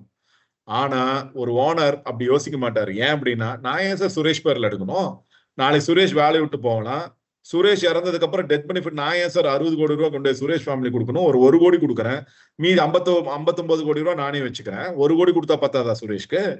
அப்ப அந்த 59 கோடி ரூபாய்க்கு அவரே வச்சுக்கிறாருன்னா அதுக்கு டாக்ஸ் வரும். ஏன்னா அபூர்வா பிரைவேட் லிமிடெட் கம்பெனி வச்சுக்கிச்சுன்னா டாக்ஸ் வரும்னு சொன்னோம். ஓ, அங்க வேற டாக்ஸ் வருதா? சரி, அதுவும் பரவாயில்ல அப்படின்னு சொல்லி எடுக்கிறவங்க ரொம்ப ரேர். அதுதான் சொல்றேன் நான் மறுபடியும், டாக்ஸை குறைக்கணும், கண்டிஜென்சிஸ்க்கு பணம் தேவை, ஃபியூச்சர்ல ஏதாவது அன்சர்டனிட்டி நடந்தா என் ஃபேமிலி ஃபினான்ஷியலி ஸ்ட்ரகிள் ஆகக்கூடாதுன்னு ஒரு கம்பெனி ஓனர் அவரை பத்தி யோசிச்சு அவருக்காக பாலிசி எடுத்துக்கிட்டாருன்னா பெரிய பிரீமியமா வரும். இல்ல ஒரு எம்ப்ளாயோட ரிட்டன்ஷனுக்காக மட்டும் எடுக்கிறாருன்னா சின்ன பிரீமியமா வரும். ஆனா கண்டிப்பா பிரீமியம் வரும். இதுதான் overall scenario of this plan. So இங்க நான் உங்களுக்கு பிரீமியம் எந்த செக்ஷன்ல போகுங்கிறது இங்க கொடுத்துட்டோம், right? So premium contribution business எக்ஸ்பென்சஸ்ல அண்டர் செக்ஷன் 34/1 படி இது உங்களுக்கு எக்ஸ்பென்சஸ்ல இருக்கு. இது இன்கம் டாக்ஸ் ஆக்ட் 1961 இருந்ததே சார், இப்போ என்ன சார் 2025 போட்டிருக்கீங்க அப்படின்னா, 2025ல அமெண்ட்மெண்ட் ஆயிருக்கு இல்லையா? 37/1ங்கிறது 34/1 ஆயிடுச்சு. அதனால 2025 போட்டிருக்காங்க. ஸோ அதுக்கான சர்க்குலரும் இந்த சர்க்குலர் படி பார்த்தீங்கன்னா, ஏன்னா ஆடிட்டர் சம்டைம்ஸ் கேட்பாங்க எந்த சர்க்குலர்ல சார் போட்டிருக்கு 34/1ன்னு. So circular number 762 schedule 2 table number 2 income tax act 2025ல போய் பார்த்தீங்கன்னா சார் 2வது ஸ்லைட்ல இதை மென்ஷன் பண்ணியிருப்பாங்க. அப்படிங்கறத நீங்க மென்ஷன் பண்ணிக்கலாம். ஸோ இதுதான் அந்த சர்க்குலர். நீங்க 762 சர்க்குலர் உள்ள போனீங்கன்னா இந்த பிரீமியம், இந்த அண்டர்லைன் பண்ணியிருக்க பாருங்க, இந்த premium paid on keyman insurance policy R allowed as business expenditure. So இதை தாராளமா காமிச்சிக்கலாம். ஓகே. ஸோ அங்க நிறைய இடத்துல கேட்பாங்க சார், அங்க கீமன் தானே சார் போட்டிருக்கு, எம்ப்ளாயின்னு போடலையா சார் அப்படின்னா, any premium taken under for an employee, ஒரு எம்ப்ளாயர் ஒரு எம்ப்ளாயி பேர்ல எடுத்தாருன்னா இன்சூரன்ஸ் ஆக்ட்ல தான் business insurance, employee, keyman insurance, partnership இன்சூரன்ஸ்ங்கிறது எல்லாமே இன்சூரன்ஸ் ஆக்ட்ல தான் நம்ம இவ்வளவு பேர் வச்சிருக்கோம். இன்கம் டாக்ஸ் ஆக்ட்ல ஒரே ஒரு பேர் தான், அதுக்கு பேர் கீமன் இன்சூரன்ஸ். இன்கம் டாக்ஸ் ஆக்ட்ல அதுக்கு பேர் ஒரே ஒரு பேர் தான், which is called keyman insurance. So அதனால நீங்க ரொம்ப கன்ஃபியூஸ் ஆகிக்காதீங்க. இன்கம் டாக்ஸ் ஆக்ட்ல போய் பாத்தீங்கன்னா கீமேன் இன்சூரன்ஸ் மட்டும் தான் கேட்கும். இன்சூரன்ஸ் ஆக்ட்ல போய் பாத்தீங்கன்னா எம்ப்ளாயி, கீமேன், பார்ட்னர்ஷிப் இன்சூரன்ஸ் தனித்தனியா நம்ம கிட்ட இருக்கும். ஆனா எல்லாமே செக்ஷன் 34/1 கீழே தான் வரும். ஸோ அதனால இன்கம் டாக்ஸ் ஆக்ட்ல நீங்க போய் பாத்தீங்கன்னா கீமேன் இன்சூரன்ஸ் தான் காட்டும். டோன்ட் வரி, எம்ப்ளாயி ஆகட்டும், கீமேன் ஆகட்டும், பார்ட்னர்ஷிப் இன்சூரன்ஸ் ஆகட்டும், எல்லாமே நம்ம எக்ஸ்பென்சஸ்ல எழுதிக்க முடியும், right? And all receipts under employee in the hands of employer will be treated as business income. So நான் முன்னாடி சொன்னேன் இல்லையா, டாக்ஸ் வருமானு கேட்டோம் ஒரு கொஸ்டின், அந்த எக்ஸல காட்டுறேன் பாருங்க, அப்போ உங்களுக்கு இன்னும் கனெக்டிவிட்டி வரும். இந்த பெனிஃபிட் அவர் வாங்க போறாருன்னு சொன்ன இல்லையா, டெத் பெனிஃபிட்டோ இல்ல சரண்டர் பெனிஃபிட்டோ இல்ல மெச்சூரிட்டி பெனிஃபிட்டோ, இந்த அமௌண்ட் திரும்பவும் கம்பெனிக்கே வந்துருச்சுன்னா, மெச்சூரிட்டி பெனிஃபிட்டோ இல்ல டெத் பெனிஃபிட்டோ கம்பெனிக்கே வந்துச்சுன்னா டாக்ஸ் வருமானு கேட்டதுக்கு செக்ஷன் 26/2 படி ஆப்வியஸ்லி அது பிசினஸ் இன்கமா தான் வரும். அதனால கண்டிப்பா மெச்சூரிட்டி இல்லாட்டி டெத் கிளைம் டாக்ஸபிள் தான் அப்படிங்கறத இங்க மென்ஷன் பண்ணிருக்காங்க டாக்ஸேஷன். ஆனா அதே எக்ஸ்கிரேஷியாவா கொடுத்துட்டாங்கன்னா இங்க பாருங்க, எம்ப்ளாயிஸோட லீகல் ஹேர் ரிலேட்டிவ்ஸ் அப்படி போகும்போது இங்க நான் ஹைலைட் பண்ணி காமிக்கிறேன் பாருங்க. ஹைலைட் பண்ண முடியல. ஓகே, இது பிக்சரா பேஸ்ட் பண்ணிருக்காங்க, அதனால ஹைலைட் பண்ண முடியல. இங்க ரைட் சைடு நீங்க பாத்தீங்கன்னா உங்களுக்கு தெரியும், employees legal heir receives as tax free. நான் முன்னாடி சொன்ன பாருங்க சிபிடிடி சர்க்குலர் 573ன்னு, அதுபடி எக்ஸ்கிரேஷியாவா இந்த கம்பெனிக்கு வந்து உள்ள வந்த அமௌண்ட்டை எக்ஸ்கிரேஷியாவா இறந்தவரோட குடும்பத்துக்கு கொடுத்துட்டாங்கன்னா டாக்ஸ் ஃப்ரீ ஆயிடும். அந்த entire money will be treated as tax free. Okay, income tax டிபார்ட்மெண்ட்ல இதை பத்தி மென்ஷன் பண்ணிருக்காங்களா சார்? எஸ், இதுதான் சிபிடிடி சர்க்குலரோட காப்பி, 573யோட காப்பி. இதையும் ஸ்கிரீன்ஷாட் எடுத்து வச்சுக்கோங்க. கண்டிப்பா வந்து யாராவது டெத் பெனிஃபிட் போனா டாக்ஸ் ஃப்ரீயா சார்னு நிறைய பேர் கேட்பாங்க. எஸ், டாக்ஸ் ஃப்ரீ தான். அதுக்கான சர்க்குலர் தான் இங்க இருக்கு, 573 சர்க்குலர். சோ இந்த சர்க்குலர் படி அவங்களுக்கு death benefit will be tax free. So எந்தெந்த கம்பெனிக்கெல்லாம் பாலிசி கொடுக்கலாம் சார்? பிரைவேட் லிமிடெடுக்கு மட்டும் தான் கொடுக்க முடியுமானா கிடையாது. Private limited is a hot cake. ஏன்னா அங்க பெரிய பெரிய செக்ஸ் வாங்க முடியும். பார்ட்னர்ஷிப் ஃபார்ம்ல எம்ப்ளாயர் கொடுக்கலாமா? தாராளமா கொடுக்கலாம். ஆனா பார்ட்னருக்கு கொடுக்க முடியாது. பிரைவேட் லிமிடெட் கம்பெனில ஓனருக்கே கொடுக்க முடியும், ப்ரொவைடட் அவர் சேலரி எடுத்துட்டு இருந்தாருன்னா டாக்ஸ் டிடக்ட் ஆகி. அதே மாதிரி பார்ட்னர்ஷிப் ஃபார்ம்ல பார்ட்னர் கொடுக்க முடியுமான்னு கேட்டா கொடுக்க முடியாது. ஏன் அப்படின்னா அவங்க சேலரி எடுக்க மாட்டாங்க.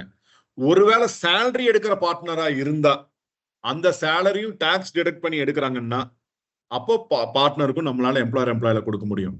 அப்புறம் ஏன் சார் பார்ட்னர்ஷிப் ஃபார்ம் இங்க போட்டிருக்கீங்க? No problem sir. பார்ட்னர்ஷிப் ஃபார்ம்ல வேலை பார்க்குற எம்ப்ளாய்க்கு எடுக்கலாம்ல, ஓனருக்கு எடுக்க முடியாது.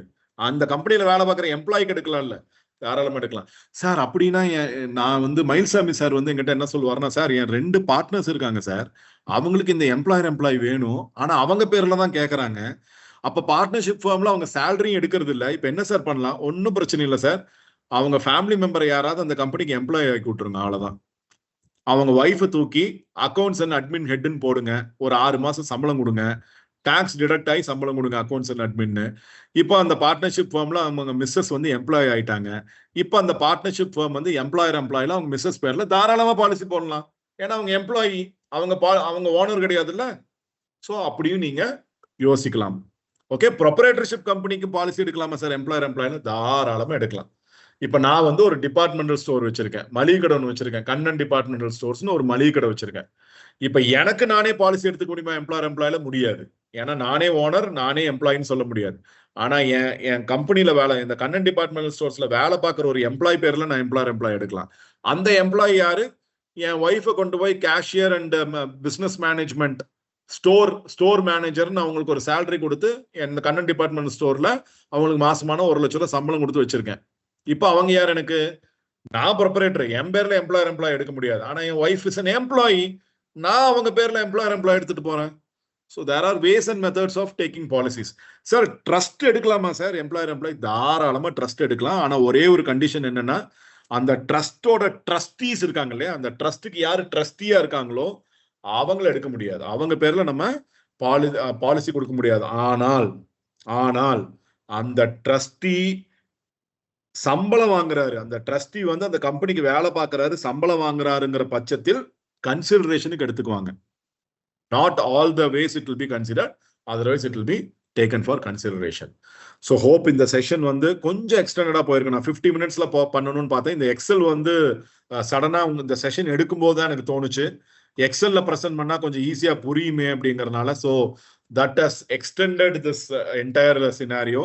நான் ஒரு 30 மினிட்ஸ் எக்ஸ்ட்ராவா எடுத்துட்டேன். பட் ஹோப் இந்த செஷன் வந்து உங்களுக்கு யூஸ்ஃபுல்லா இருந்திருக்கும்னு நினைக்கிறேன். Even though Kerala people have joined, hope my communication would have reached you also to understand the tax laws, how it works, why somebody need to plan for their business expenses and so this 30-35 minutes gone extra because of this. So hope இது உங்களுக்கு